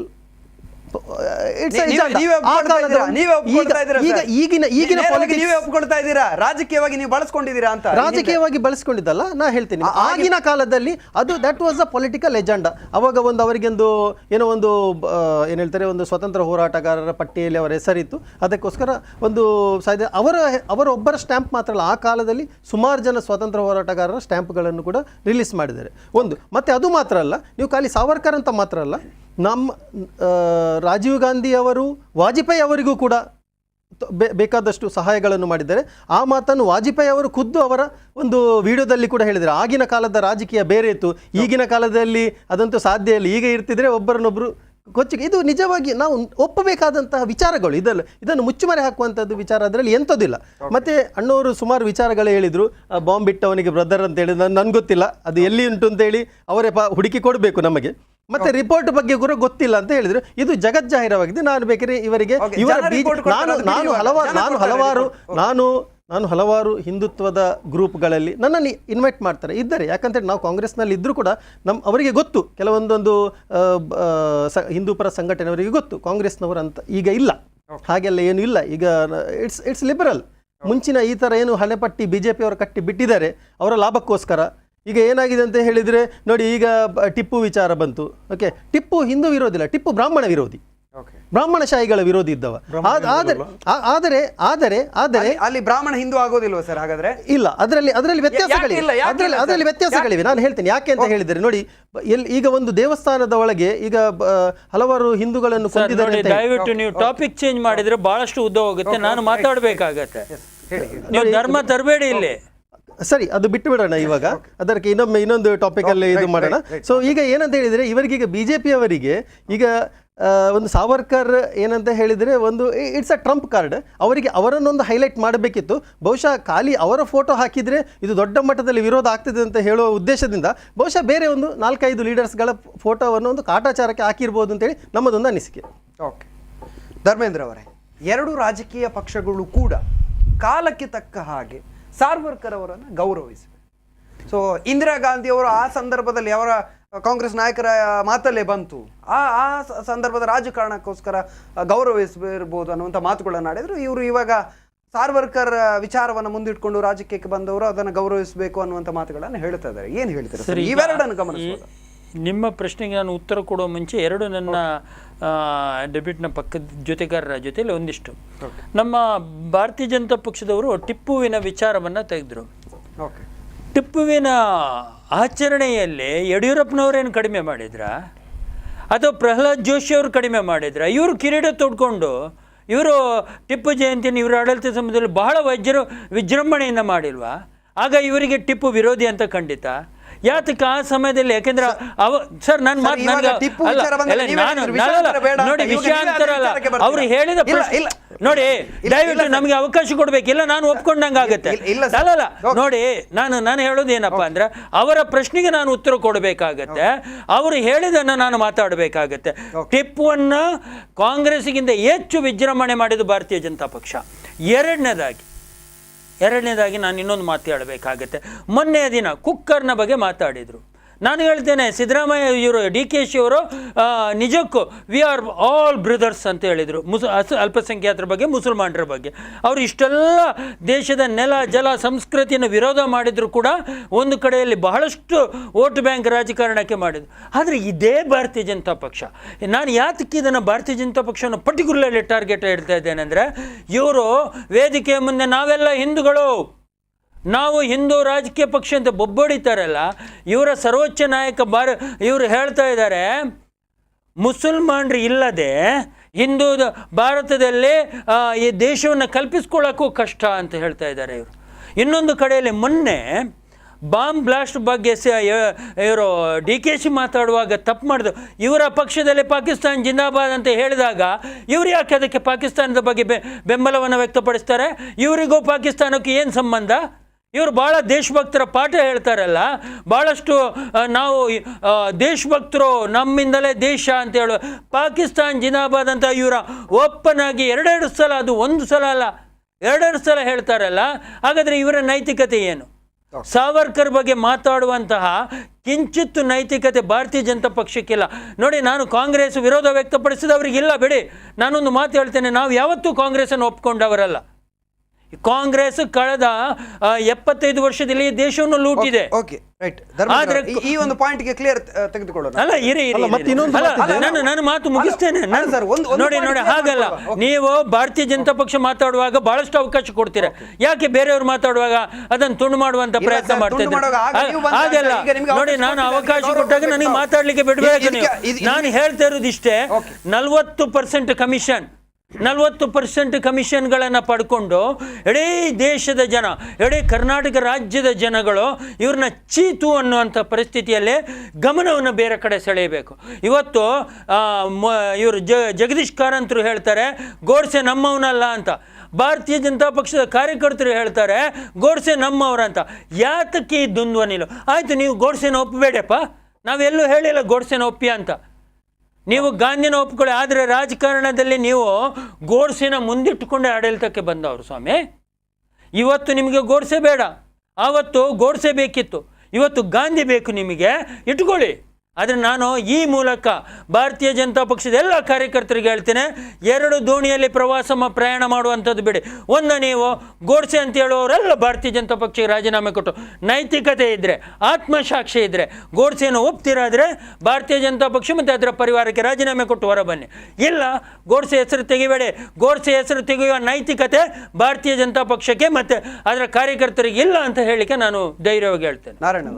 ಮತ್ತೊಂದು ಜಸ್ಟ್ ಒಂದೇ ಒಂದು ಸೆಕೆಂಡ್ ನೋಡಿ, ಮೋಹನ್ ಭಾಗವತ್ ಅವರು ಒಂದು ವಿಚಾರ ಹೇಳ್ತಾರೆ ರೀಸೆಂಟ್ಲಿ, ದಯವಿಟ್ಟು ಮಸೀದಿಗಳಲ್ಲಿ ಶಿವಲಿಂಗವನ್ನು ಹುಡುಕಲಿಕ್ಕೆ ಹೋಗಬೇಡಿ ಅಂತ ಹೇಳ್ತಿದ್ದಾರೆ. ಹಾಗಾದರೆ ಅದರ ಅರ್ಥ ಏನು? ಮತ್ತೆ ಕೆಳಮಟ್ಟದಲ್ಲಿರುವಂಥವರು ಅದನ್ನು ಏನಂತ ಅರ್ಥೈಸಿಕೊಂಡಿದ್ದಾರೆ? ಇವರಿಗೆ, ಕೆಳಗಿನವರಿಗೆ ಅಥವಾ ಮೇಲಿನವರಿಗೆ ಒಂದು ಸಮತೋಲನತೆ ಮೇಳ ಮೇಳಿ ಬರ್ತಿಲ್ವಾ? ಇದು ಕೂಡ ಒಂದಿರುವಂತಹ ಒಂದು ಪ್ರಶ್ನೆ. ಎಸ್, ನಾರಾಯಣ ಅವರೇ ಹೇಳಿ. ಸುಮಾರು ಪ್ರಶ್ನೆಗಳು ನಿಮ್ಮ ಮುಂದಿದೆ ಸರ್, ಒಂದೊಂದಕ್ಕೆ ಆನ್ಸರ್ ಬೇಕಾಗಿದೆ. ಹೇಳಿ ಸರ್.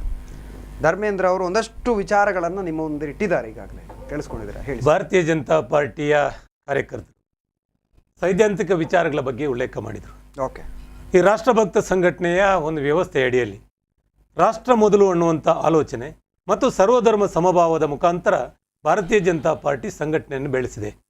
ನಾವು ಯಾವತ್ತೂ ಕೂಡ ವ್ಯಕ್ತಿಗಿಂತ ಪಕ್ಷ ದೊಡ್ಡದು, ಪಕ್ಷಕ್ಕಿಂತ ರಾಷ್ಟ್ರ ದೊಡ್ಡದು ಅನ್ನುವಂಥವ್ರು ನೇಷನ್ ಫಸ್ಟ್ ಅಂತ ಹೇಳಿಕೊಂಡು ಬಂದವರು.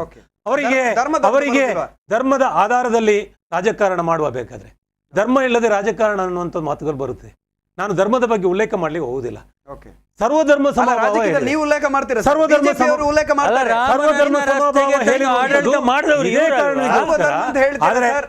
ಸರ್ವಧರ್ಮ ಸಮಭಾವ ಅಂತ ಹೇಳಿದ್ರೆ ಎಲ್ಲ ಸಮುದಾಯವನ್ನು ಕೂಡ ಗೌರವದಿಂದ ಕಾಣುವಂತ ಕೆಲಸವನ್ನು ಹಿಂದುತ್ವ ಬೇಡ ಬಿಡಿ, ಹಿಂದುತ್ವದ ಅಡಿಯಲ್ಲಿ ಹಿಂದುತ್ವದ ಗೌರವವನ್ನು ತೆಗೆಯಬೇಡಿ. ಮುಸಲ್ಮಾನರು ಮುಖ್ಯ, ಇಸಾಯಿಗಳು ಮುಖ್ಯ, ಇವರ ವ್ಯಕ್ತಿಗತವಾದ ಹಿಂದುತ್ವ ಬೇರೆ, ಇವರದು ಬೇಡ. ಭಾರತೀಯ ಜನತಾ ಪಾರ್ಟಿ ಶಬ್ದ ತೆಗೆಯುವಂತ ನಾಗರಿಕತೆ ವಿಚಾರದಲ್ಲಿ ಮತ್ತು ಸನಾತನ ಹಿಂದೂ ಧರ್ಮಕ್ಕೆ ಗೌರವ ಕೊಟ್ಟುಕೊಂಡು ರಾಜಕಾರಣ ಮಾಡಿರುವಂಥದ್ದು. ಅದರ ಆ ಅವಶ್ಯಕತೆ ನಮಗೆ ಇಲ್ಲ. ಆದರೆ ನಮಗೆ ಇರುವಂಥದ್ದು ಸನಾತನ ಹಿಂದೂ ಧರ್ಮಕ್ಕೆ ಗೌರವವನ್ನು ಕೊಡುತ್ತಾ, ಸರ್ವಧರ್ಮ ಸಮಭಾವಕ್ಕೆ ಗೌರವವನ್ನು ಕೊಡುತ್ತಾ, ಸಂಘಟನೆಗೆ ಶಕ್ತಿ ಕೊಡುವಂಥ ಕೆಲಸವನ್ನು ನಮ್ಮ ಹಿರಿಯರು ಮಾಡಿದ್ದಾರೆ.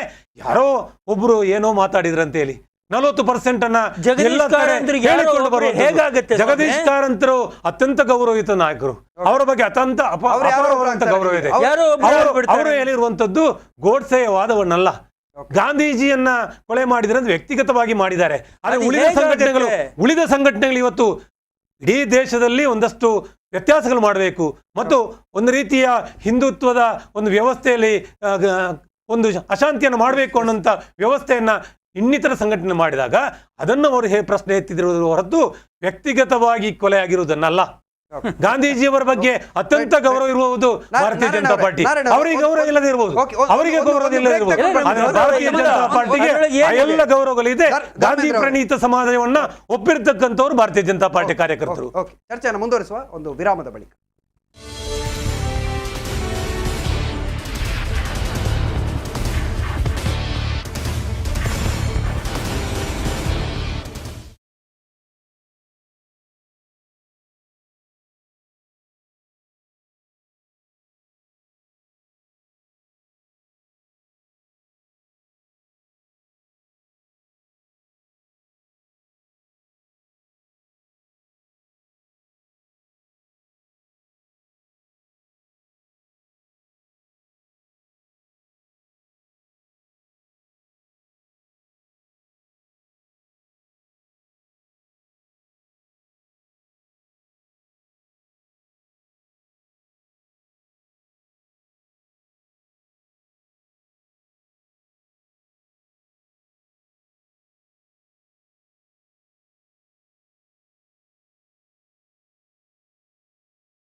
ವಿರಾಮದ ಬಳಿಕ ಮತ್ತೆ ಸದನದಲ್ಲಿ ಸಾರ್ವರ್ಕರ್ ವಿಶೇಷ ಚರ್ಚಾ ಕಾರ್ಯಕ್ರಮಕ್ಕೆ ಸ್ವಾಗತ. ನಾವು ಚರ್ಚೆಯನ್ನು ಮಾಡ್ತಾ ಇದ್ವಿ. ಅವಾಗ ಬ್ರೇಕ್ಗಿಂತ ಮುಂಚೆ ನಾರಾಯಣ್ ಅವರು ಮಾತನಾಡ್ತಾ ಇದ್ರು. ಅಂದರೆ ನೇರವಾಗಿ ನಮ್ಮ ಕಾರ್ಯಕ್ರಮಕ್ಕೆ ಒಂದಷ್ಟು ವಿಚಾರಗಳು ಅಂತ ಬಂದಾಗ ಧರ್ಮೇಂದ್ರ ಅವರು ನೇರ ಪ್ರಶ್ನೆಗಳನ್ನು ಮಾಡಿದ್ದಾರೆ.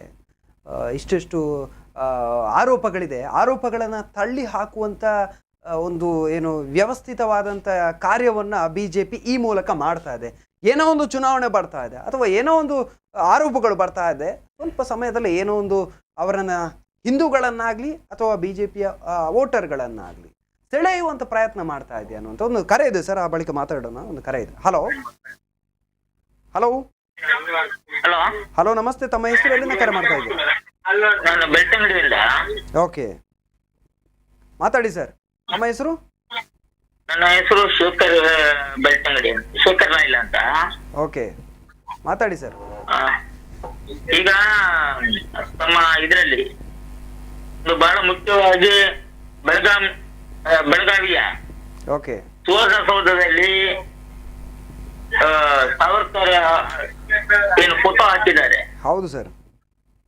ಇದು ಅತ್ಯಂತ ನಮ್ಮ ದೇಶ ಇದು ಸುವರ್ಣ ಮಹೋತ್ಸವದ ಈ ಸಂದರ್ಭದಲ್ಲಿ ಈ ರೀತಿಯ ಒಂದು ದೇಶದ್ರೋಹ ಕೃತ್ಯವನ್ನು ಇವತ್ತು ಬಿಜೆಪಿ ನೇತೃತ್ವದ ರಾಜ್ಯ ಸರ್ಕಾರ ಮಾಡ್ತಿರುವಂತದ್ದು ಈ ದೇಶಕ್ಕೆ ಮತ್ತು ಈ ದೇಶ ಸ್ವಾತಂತ್ರ್ಯ ಚಳವಳಿಯಲ್ಲಿ ಯಾರೆಲ್ಲ ಹೋರಾಟ ಮಾಡಿದ್ದಾರೆ ಅವ್ರಿಗೆ ಅವಮಾನ ಅನ್ನುವಂಥದ್ದನ್ನು ನಾನು ಬಹಳ ಸ್ಪಷ್ಟವಾಗಿ ಹೇಳ್ತಾ ಇದ್ದೇನೆ.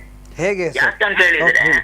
ಯಾಕಂತ ಹೇಳಿದ್ರೆ ಸ್ವಾತಂತ್ರ್ಯ ಹೋರಾಟದಲ್ಲಿ ಹೋರಾಟ ಮಾಡಿದ ಯಾರು ಕೂಡ ಬ್ರಿಟಿಷರಿಗೆ ಕ್ಷಮಾಪಣ ಪತ್ರ ಕೊಟ್ಟಿಲ್ಲ. ಓಕೆ. ಸಾವರ್ಕರ್ ಕೊಟ್ಟಂತಹ ಕ್ಷಮಾಪಣ ಪತ್ರ ಏನಿದೆ, ನಾನು ಬ್ರಿಟಿಷರ ಏಜೆಂಟ್ ಆಗಿರ್ತೇನೆ ಅನ್ನುವಂಥದ್ದು, ಅದು ಇವತ್ತು ದೆಹಲಿಯ ಏನು ರಾಷ್ಟ್ರೀಯ ಸಂಗ್ರಹಾಲಯ ಏನಿದೆ ಅಲ್ಲಿ ಇವತ್ತು ಕೂಡ ಜೋಪಾನವಾಗಿ ಇದೆ. ಓಕೆ. ಯಾರು ಬೇಕಾದ್ರೂ ಇವತ್ತು ವಾದ ಮಾಡುವವರು ಅಲ್ಲಿ ಹೋಗಿ ನೋಡ್ಬಹುದು. ಇವತ್ತು ಅವ್ರದೇ ಸರ್ಕಾರ ಇದೆ, ಅವ್ರದೇ ಆಡಳಿತ ಇದೆ, ಅವ್ರದೇ ದೇಶ ಪ್ರೇಮ ಅಂತಕ್ಕಂತ ಒಬ್ಬ ಪ್ರಧಾನಿ ಕೂಡ ಇದ್ದಾರೆ. ಓಕೆ. ಇವತ್ತು ರಾಷ್ಟ್ರೀಯ ಸಂಗ್ರಹಾಲಯದಲ್ಲಿ ಇವತ್ತು ಕೂಡ ಸಾವರ್ಕರ್ ಬರೆದಂತ ಪತ್ರ ಇದೆ. ಓಕೆ, ಬಿಜೆಪಿ ಅವರಿಗೆ ಏನು ಪ್ರಶ್ನೆ ಮಾಡ್ತೀರಾ ಹಾಗಾದ್ರೆ ತಾವು? ಅಲ್ಲ, ಇವರ ನಕಲಿ ದೇಶ ಪ್ರೇಮ ಏನಿದೆ ಅದು ಇವತ್ತು ಸಾಬೀತಾಗ್ತಾ ಇದೆ. ಒಂದೆರಡಲ್ಲ, ನಾನು ಸಾಕಷ್ಟು ಒಂದು 10-15 ಉದಾಹರಣೆ ಕೊಡ್ಬೋದು. ಆದ್ರೆ ನಾನು ಹೇಳುವಂತದ್ದು, ಇವರಿಗೆ ನಾಚಿಕೆ ಮಾನ ಮರ್ಯಾದೆ ಏನಾದ್ರೂ ಇದೆಯಾ? ಸಾವರ್ಕರ್ ಅನ್ನು ಯಾರು ಸಮರ್ಥನೆ ಮಾಡ್ತಾ ಇದ್ದಾರೆ ಅವ್ರಿಗೆ ನಾಚಿಕೆ ಮಾನ ಮರ್ಯಾದೆ ಅಥವಾ ದೇಶ ಪ್ರೇಮ ಏನಾದ್ರೂ ಇದೆಯಾ? ದೇಶ ಪ್ರೇಮದ ಸಮರ್ಥನೆ ಏನು? ದೇಶ ಪ್ರೇಮ ಅನ್ನೋದಕ್ಕೆ ಒಂದು ವ್ಯಾಖ್ಯಾನ ಇದೆ ಅಲ್ವಾ? ಆ ವ್ಯಾಖ್ಯಾನ ಇವರಿಗೆ ಗೊತ್ತಿದೆಯಾ? ಇವತ್ತು ಒಂದು ನಿಮಿಷ, ಇವರು ನೆಹರು ಅಥವಾ ಬೇರೆಯವರನ್ನು, ಮಹಾತ್ಮ ಗಾಂಧೀಜಿ ಅವರನ್ನು ದೇಶದ್ರೋಹ ಅಂತ ಹೇಳ್ಕೊಳ್ತಾರೆ, ದೇಶದ್ರೋಹಿ ಅಂತ. ಈ ಸಾವರ್ಕರ್ದು ಏನು ದೇಶ ಪ್ರೇಮ ಅಥವಾ ಗೋಡ್ಸೆದು ಏನು ದೇಶ ಪ್ರೇಮ? ಇಂತಹ ದೇಶ ಪ್ರೇಮಿಗಳನ್ನು ವಿಜೃಂಭಿಸ್ತಾ ಇದ್ದಾರೆ ಅಲ್ವಾ? ಇವ್ರು ನಿಜವಾದ ದೇಶದ್ರೋಹಿ, ಇವರು ನಕಲಿ ದೇಶಭಕ್ತರು ಅಂತ ಹೇಳಲಿಕ್ಕೆ ನಾನು ಇಷ್ಟಪಡ್ತಾ ಇದ್ದೇನೆ. ಧನ್ಯವಾದ ಸರ್. ಕಾರ್ಯಕ್ರಮ ನೋಡ್ತಾ ಇರಿ. ಬಿಜೆಪಿ ಅವರಿಂದ ರಿಯಾಕ್ಷನ್ ನಾವು ತೆಗೆದುಕೊಳ್ತಾ ಇದ್ದೀವಿ. ನಾರಾಯಣ ಅವರೇ. ಸರ್, ನನಗೂ ಉತ್ತರ ಅವರಿಗೆ ಸ್ಪಷ್ಟವಾದಂಥ ವ್ಯವಸ್ಥೆಗಳು ಗೊತ್ತಿಲ್ಲ ಅಂತ ನಾನು ತಿಳ್ಕೊಂಡಿದ್ದೇನೆ. ಅದನ್ನು ನಾನು ಮತ್ತೆ ಅದನ್ನು ಹೇಳಲಿಕ್ಕೆ ಹೋಗೋದಿಲ್ಲ.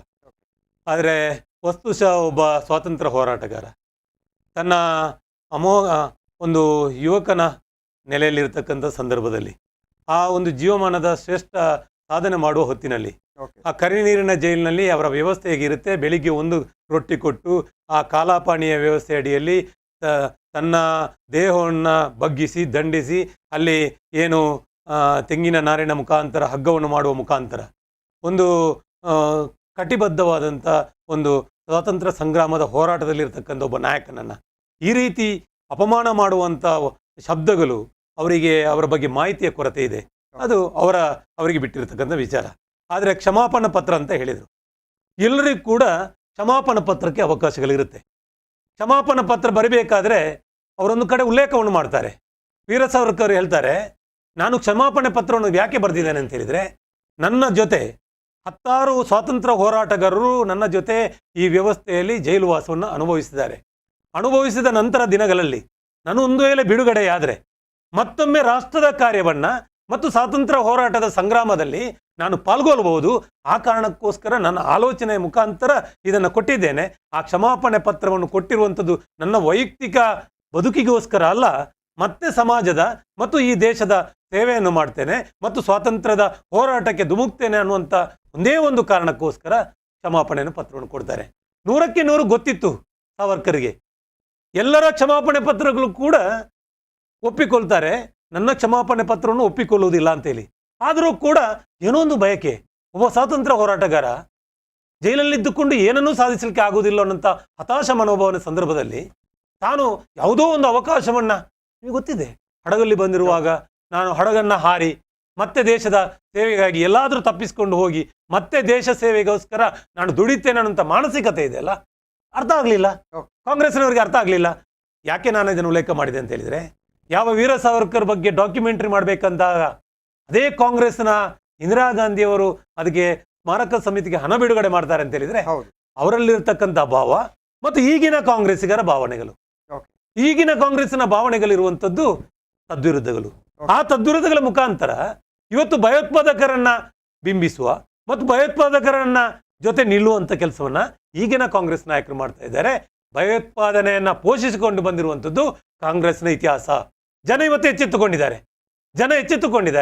ಯಾವತ್ತು ಭಯೋತ್ಪಾದನೆಯನ್ನು ಯಾವಾಗ ಪೋಷಣೆ ಮಾಡಲಿಕ್ಕೆ ಶುರು ಮಾಡ್ತಾರ ನಿಮ್ಮ ವಿರುದ್ಧ ನಿಲ್ತೇವೆ ಅನ್ನುವಂಥ ಮಾತನ್ನ ಈ ನಾಡಿನ ಜನತೆ ಮಾಡಿದ್ದಾರೆ. ಅದಕ್ಕೋಸ್ಕರ ಅದರ ಸಮರ್ಪಕದ ಉತ್ತರವನ್ನು ಕೊಡ್ತಾರೆ.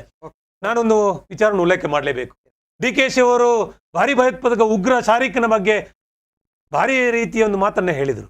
ಅವನು ಅಮಾಯಕ, ಅವನು ಕೊಂಡೋಗಿರೋದು ಒಂದು ಕುಕ್ಕರ್, ಅದರಲ್ಲಿ ಸ್ಫೋಟ ಆಗಲಿಲ್ಲ, ಅವನೊಬ್ಬ ಉಗ್ರ, ಒಬ್ಬ ಮತಾಂಧ, ಈ ರೀತಿಯ ಒಂದು ಕ್ರೌರ್ಯಗಳಲ್ಲಿ ಅವನ ಮುಖವಾಡ ಇದೆ ಅನ್ನೋದೊಂದು ಸತ್ಯ ಇದೆ. ಆದರೆ ಯಾವುದೇ ಕಾಂಗ್ರೆಸ್ನ ನಾಯಕರು ಅವರನ್ನು ಖಂಡಿಸುವ ಕೆಲಸವನ್ನು ಮಾಡಲಿಲ್ಲ. ಯಾಕೆ ಮಾಡಲಿಲ್ಲ ಅಂತ ಹೇಳಿದ್ರೆ ಅವ್ರಿಗೆ ಗೊತ್ತಿದೆ ಎಲ್ಲೋ ನಾನು DKಶಿಯ ಬಗ್ಗೆ ಮಾತಾಡಿದರೆ ನಾಳೆ ನನಗೆ ಟಿಕೆಟ್ ಕೈ ತಪ್ಪುದು ಅನ್ನೋಂಥ ಆಲೋಚನೆ ಅವರಲ್ಲಿದೆ. ರಾಜಕಾರಣ ಬಿಟ್ಟು ಬೇರೆ ಲವಲೇಶ ಹೊರತಿಲ್ಲ. ದೇಶ ವಿಭಜನೆ ಆಗಲಿ, ದೇಶ ಯಾವುದು ಉರಿದರೂ ಕೂಡ ನಾವು ರಾಜಕಾರಣ ಮಾಡುದು ಅನ್ನೋಂಥ ನಿಶ್ಚಯ ಮಾಡಿದ್ದಾರೆ. ಅವರ ಬಗ್ಗೆ ಯಾವ ಭಾವನೆಗಳು ಜನರಲ್ಲಿ ಇದೆ ಅನ್ನೋದು ಸ್ಪಷ್ಟ ಇದೆ. ಆದ್ರಿಂದ ಅವ್ರದ್ದು ಪರ ಇರುವಂಥದ್ದು ಭಯೋತ್ಪಾದಕರ ಪರ, ಅವರ ಉಗ್ರವಾದ ಇರುವಂಥದ್ದು ಆ ರೀತಿ. ಮೊನ್ನೆ ಪಾಕಿಸ್ತಾನದ ಒಬ್ಬ ವಿದೇಶಾಂಗ ಸಚಿವ ಏನು ಉಲ್ಲೇಖ ಮಾಡಿದ? ನರೇಂದ್ರ ಮೋದಿ ಅವರ ಬಗ್ಗೆ ಉಲ್ಲೇಖ ಮಾಡಿದರು. ಒಬ್ಬ ದೇಶದ ಪರಮೋಚ್ಚ ನಾಯಕ, ಯಾವ ಲಾಡೆನ್ನ ಪೋಷಣೆ ಮಾಡಿರ್ತಕ್ಕಂಥ ಪಾಕಿಸ್ತಾನದ ಒಬ್ಬ ವಿದೇಶಾಂಗ ಸಚಿವ ಅವರನ್ನು ಮಾತಾಡ್ತಾರೆ ಅಂತ ಹೇಳಿದ್ರೆ ಕಾಂಗ್ರೆಸ್ನವರು ಮಾತಾಡ್ಬೇಕಿತ್ತಲ್ಲ.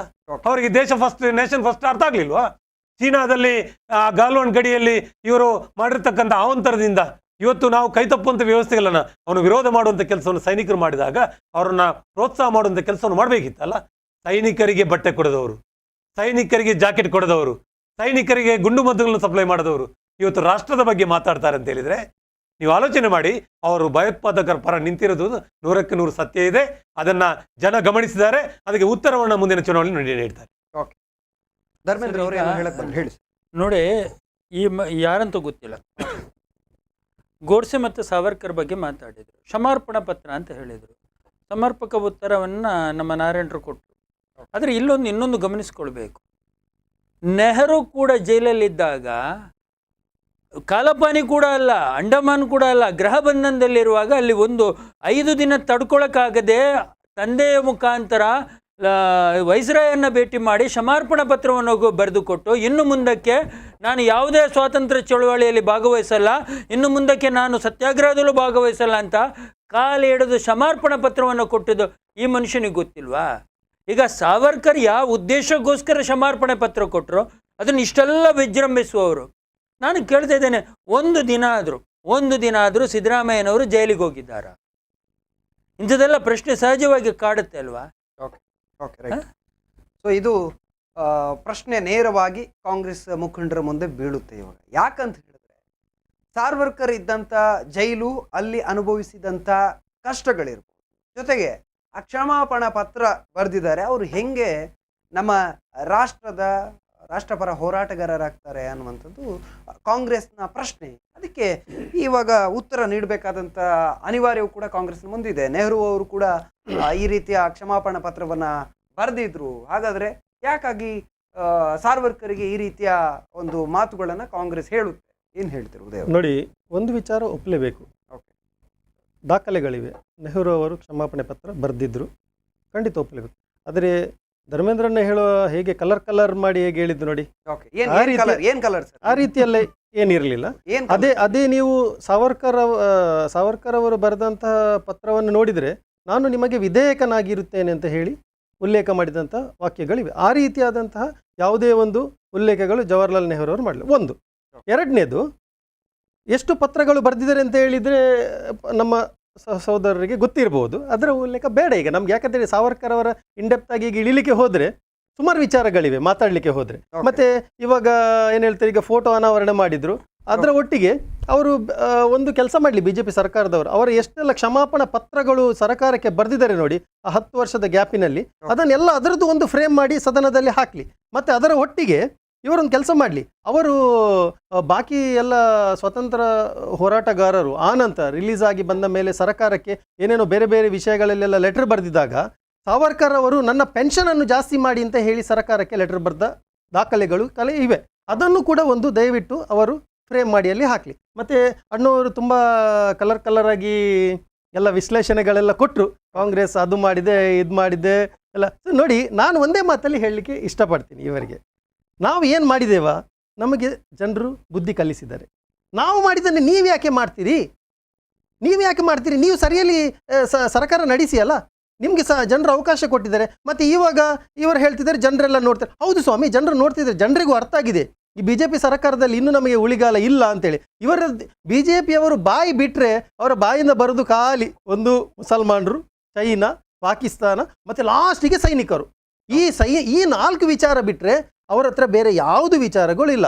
ಒಂದು ಭಾವನಾತ್ಮಕವಾಗಿ ಜನರನ್ನು ಒಂದು ಮಾಡಿಟ್ಕೊಳ್ಳಿ. ನೋಡಿ, ಇವರು ಸೈನಿಕರಿಗೆ ಊಟ ಕೊಡಲಿಲ್ಲ, ಫುಡ್ ಕೊಡಲಿಲ್ಲ ಅಂತ. ಸೈನಿಕರದ್ದು ನಾವು ಜೀವ ತೆಗಿಲಿಲ್ಲ. ಈಗ ಅಲ್ಲಿ ಪುಲ್ವಾಮಾ ದಾಳಿ ಆಗುವಾಗ ನಮ್ಮ ಇಂಟೆಲಿಜೆನ್ಸ್ ಹೆಂಗೆ ಫೇಲ್ ಆಯಿತು? ಅಷ್ಟು ನಮ್ಮ ವೀರ ಯೋಧರು ಸತ್ತರು. ಅದರ ಹೊಣೆ ಯಾಕೆ ತಗೊಳ್ತಿಲ್ಲ? ಚೀಫ್ ಆಫ್ ಡಿಫೆನ್ಸ್ ನಮ್ಮ ರಾವಂತ್ ಅವರ ಒಂದು ಅವಘಡ ನಡೆಯಿತು. ಅದರ ಬಗ್ಗೆ ಯಾಕೆ ಹೆಚ್ಚಿನ ಇಂಪಾರ್ಟೆನ್ಸ್ ಕೊಟ್ಟು ಮಾಡ್ತಿಲ್ಲ? ಇವರು ಖಾಲಿ ಹೇಳ್ತಾರೆ ಫುಡ್ ಕೊಡಲಿಲ್ಲ, ಜಾಕೆಟ್ ಕೊಡಲಿಲ್ಲ. ಸ್ವಾಮಿ, ಎಲ್ಲ ಟೈಮಿಗೆ ಕೊಟ್ಟಿದ್ದೇವೆ ನಾವು ಎಲ್ಲವನ್ನು. ಇದು ಆಗ ಪ್ರಾಬ್ಲಮ್ ಏನಾಗಿದೆ ಅಂತ ಹೇಳಿದರೆ, ನಮಗೆ ಈ ಥರ ಇವರ ಹಾಗೆ ಒಂದು ಶೋಕಿ ಮಾಡಲಿಕ್ಕೆ ನಮ್ಮಲ್ಲಿ ಸೋಷಿಯಲ್ ಮೀಡಿಯಾಗಳು ಆ ಕಾಲದಲ್ಲಿ ಇರಲಿಲ್ಲ. ಈಗ ಸೋಷಿಯಲ್ ಮೀಡಿಯಾ ಬಂದಿದೆ, ಎಲ್ಲ ಏನು ಮಾಡಿದ್ರು ಫಟಕ್ ಆಗ್ತದೆ. ಏನೋ ಒಂದು ಮಾಡಿದರೆ ಅಲ್ಲಿ ಮೋದಿಜಿಯವರು ಏನೋ ಒಂದು ಸಣ್ಣ ಹೋಗಿ ಕೊಟ್ಟರು, ಗೊತ್ತಾಗ್ಲಿಲ್ಲ ಅಲ್ಲ ಅದೇ ಹೇಳುದಲ್ಲ. ನೋಡಿ, ಮಾತಿಗೆ ಬಂದರೆ ಎಲ್ಲ ಕ್ರೆಡಿಟ್ ಮಾಡುದು ಪಾಪ ಸೈನಿಕರು ರೀ, ಅವರಿಗೆ ಸೆಲ್ಯೂಟ್ ರೀ ನಂದು. ಅವ್ರಿ ನಿಜವಾದ ವೀರರು. ಇವರು ಇಲ್ಲಿ ಕೂತ್ಕೊಂಡು ಸದನದಲ್ಲಿ ಕೂತು ಶೋಭಾಸಿ ಮಾಡುದಲ್ಲ, ಇಲ್ಲಿ ಕ್ರೆಡಿಟ್ ಎಲ್ಲ ತಗೊಳ್ಳೋದು BJP ಸರ್ಕಾರ. ಪಾಪ ಅಲ್ಲಿ ಸಾಯುದು ನಮ್ಮ ಸೈನಿಕರು. ಇದ್ರ ಬಗ್ಗೆ ಯಾಕೆ ಮಾತಾಡ್ತಿಲ್ಲ ಇವರು? ಜನರು ಅರ್ಥ ಮಾಡ್ಕೊಳ್ತಿದ್ದಾರೆ, ಇದನ್ನು ಕೂಡ ಜನರು ಅರ್ಥ ಮಾಡ್ಕೊಳ್ತಿದ್ದಾರೆ. ಇವರ ಭ್ರಷ್ಟಾಚಾರಗಳನ್ನು ಅರ್ಥ ಮಾಡ್ಕೊಳ್ತಿದ್ದಾರೆ, ಇವರ ವೈಫಲ್ಯತೆಗಳನ್ನು ಅರ್ಥ ಮಾಡ್ಕೊಳ್ತಿದ್ದಾರೆ. ಎಲ್ಲದಕ್ಕೂ ಇವರಿಗೆ ಉತ್ತರ ಕೊಡಲಿಕ್ಕೆ ಜನರು ಸಜ್ಜಾಗಿದ್ದಾರೆ. ಹೇಳ್ತಿದ್ದಾರಲ್ಲ ಇವರು, ಏನು ಜನರು ಅರ್ಥ ಮಾಡ್ಕೊಂಡಿದ್ದಾರೆ, ಮುಂದಿನ ಸಲ 150 ಸೀಟ್ ಬರ್ತದೆ ಅಂತೇಳಿ. ಇವರದೇ ಸರ್ವೆ ಬೇಕಿದ್ರೆ ಇವರೊಮ್ಮೆ ಚೆಕ್ ಮಾಡ್ಕೊಳ್ಳಿ. ಪಾಪ ಇವರಿಗೆ ಈಗ ಹೇಳಿದ್ರೆ ಏನೋ ಮುಜುಗರ ಆಗ್ತದೆ, ಇವರಿಗೂ ಕೂಡ ಸಿಕ್ಕಿದೆ. ಪಾಪ ಇವರು ಹೇಳ್ತಾ ಇಲ್ಲ, ಒಮ್ಮೆ ದಯವಿಟ್ಟು ಇನ್ನೊಮ್ಮೆ ನೋಡ್ಕೊಳ್ಳಿ ಅಂತ ಹೇಳಿ ನಂದೊಂದು ಕಳಕಳಿಯ ವಿನಂತಿ. ಏನು ಹೇಳ್ತೀರಾ? ಇಷ್ಟು ಉದಯಚರ್ಗೆ ನಮ್ಮ ಬಗ್ಗೆ ಕಾಳಜಿ. ಯಾಕಂದ್ರೆ ಇವರು 150 ಸ್ಥಾನ ತಗೊಂಡ್ರೆ ನಮ್ಮದು ಪರಿಸ್ಥಿತಿ 50-60 ಬರುತ್ತಾ ಅನ್ನೋದೊಂದು ಕಾಳಜಿ. ಅವರ ಕಾಳಜಿಗೆ ನಮ್ಮ ಗೌರವ ಇದೆ. ಯಾಕಂದ್ರೆ ನಾವು 150 ಮಾಡ್ತೇವೆ ಅನ್ನೋ ವಿಶ್ವಾಸದ ನಮ್ಮಲ್ಲಿ ಇದೆ. ಮತ್ತು ನಾವು ಯಾವತ್ತೂ ಕೂಡ ಅಭಿವೃದ್ಧಿ ಪರ ರಾಜಕಾರಣ ಮಾಡಿದವರು. ಅಭಿವೃದ್ಧಿ ಪರ ರಾಜಕಾರಣ ಯಾಕೆ ಮಾಡಿದ್ದೇವೆ ಅಂತ ಹೇಳಿದ್ರೆ, ಅದನ್ನ ಕೋಟಿಗಳಲ್ಲಿ ಹೇಳಿದ್ರೆ ಅವ್ರಿಗೆ ಹೇಳ್ಬೋದು ನಾವು ಮಾಡಿಲ್ವಾ. 5 ವರ್ಷಗಳ ಕಾಲ ನೀವು ಮಾಡಿದ್ರಲ್ಲ, ಈ 5 ವರ್ಷದಲ್ಲಿ ಒಂದಷ್ಟು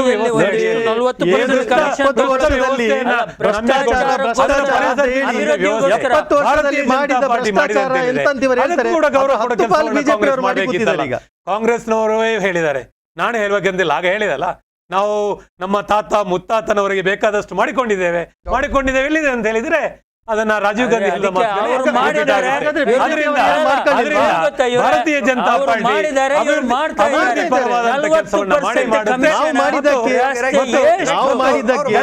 ಜನರ ಭಾವನೆಗಳಿಗೆ ಗೌರವ ಕೊಡುವಂತ ಕೆಲಸವನ್ನು ಮಾಡ್ತೀವಿ.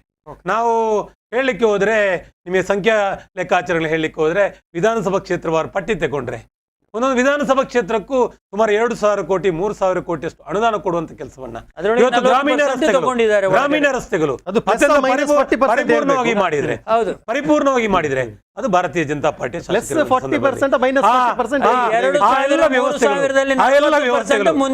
ಆರೋಪಗಳ ಮಧ್ಯೆ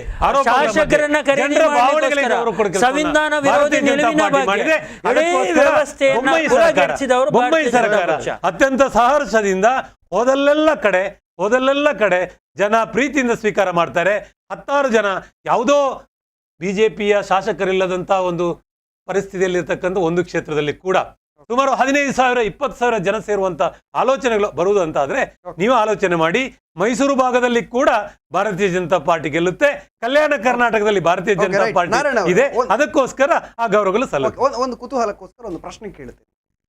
ಅಭಿವೃದ್ಧಿಯಿಂದ ಒಂದು ಹೆಜ್ಜೆ ಪ್ರಚಾರದಲ್ಲಿ ಬಿಜೆಪಿ ಮುಂದಿದೆಯಾ ಸರ್? ಅಭಿವೃದ್ಧಿ ಮಾಡಬೇಕಾದ್ರೆ ನನ್ನ ಮನೆಯ ಒಂದು ವ್ಯವಸ್ಥೆ ಅಡಿಯಲ್ಲಿ ನಾನು ಒಂದಷ್ಟು ಗಳಿಕೆ ಮಾಡಿದ್ರೆ ನಾವು ಮನೆಯಲ್ಲಿ ಹೇಳ್ಕೊಳ್ತೇವೆ, ನಾನು ಒಂದಷ್ಟು ಗಳಿಕೆ ಆಗಿದೆ, ಮನೆಯಲ್ಲಿ ಒಂದಷ್ಟು ವ್ಯವಸ್ಥೆಗಳು ಚೆನ್ನಾಗಿ ಆಗುತ್ತೆ, ಒಂದಷ್ಟು ಇಂಟರ್ಲಾಕ್ಗಳು ಕಟ್ಟಡಗಳೆಲ್ಲ ಆಗುತ್ತೆ.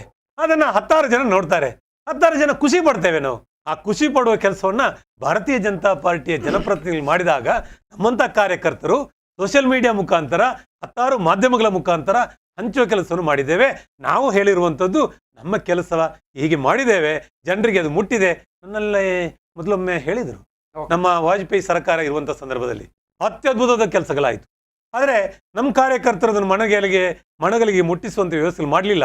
ಆ ಕಾರಣಕ್ಕೋಸ್ಕರ ವಾಜಪೇಯಿ ಅವರೇ ಬೆಂಗಳೂರಿಗೆ ಬಂದಾಗ ಹೇಳಿದರು, ನಿಮ್ಮಂಥ ಮಾಧ್ಯಮ ಮಿತ್ರರ ಹತ್ರ ಹೇಳ್ತಾರೆ, ಅವರು ನಾವು ಸೋತಿರುವಂಥದ್ದು ನಾವು ಮಾಡದ ಕೆಲಸದಿಂದ ಅಲ್ಲ, ನಾವು ಮಾಡಿದ ಕೆಲಸವನ್ನ ಜನರಿಗೆ ತಿಳಿಸದೇ ಹೋಗಿರುವುದರಿಂದ ನಾವು ಸೋಲನ್ನು ಅನುಭವಿಸಿದೆ. ಅದು ಆಗಬಾರದು ಅನ್ನೋಂಥ ಕಲ್ಪನೆ ನಮ್ಮಲ್ಲಿದೆ.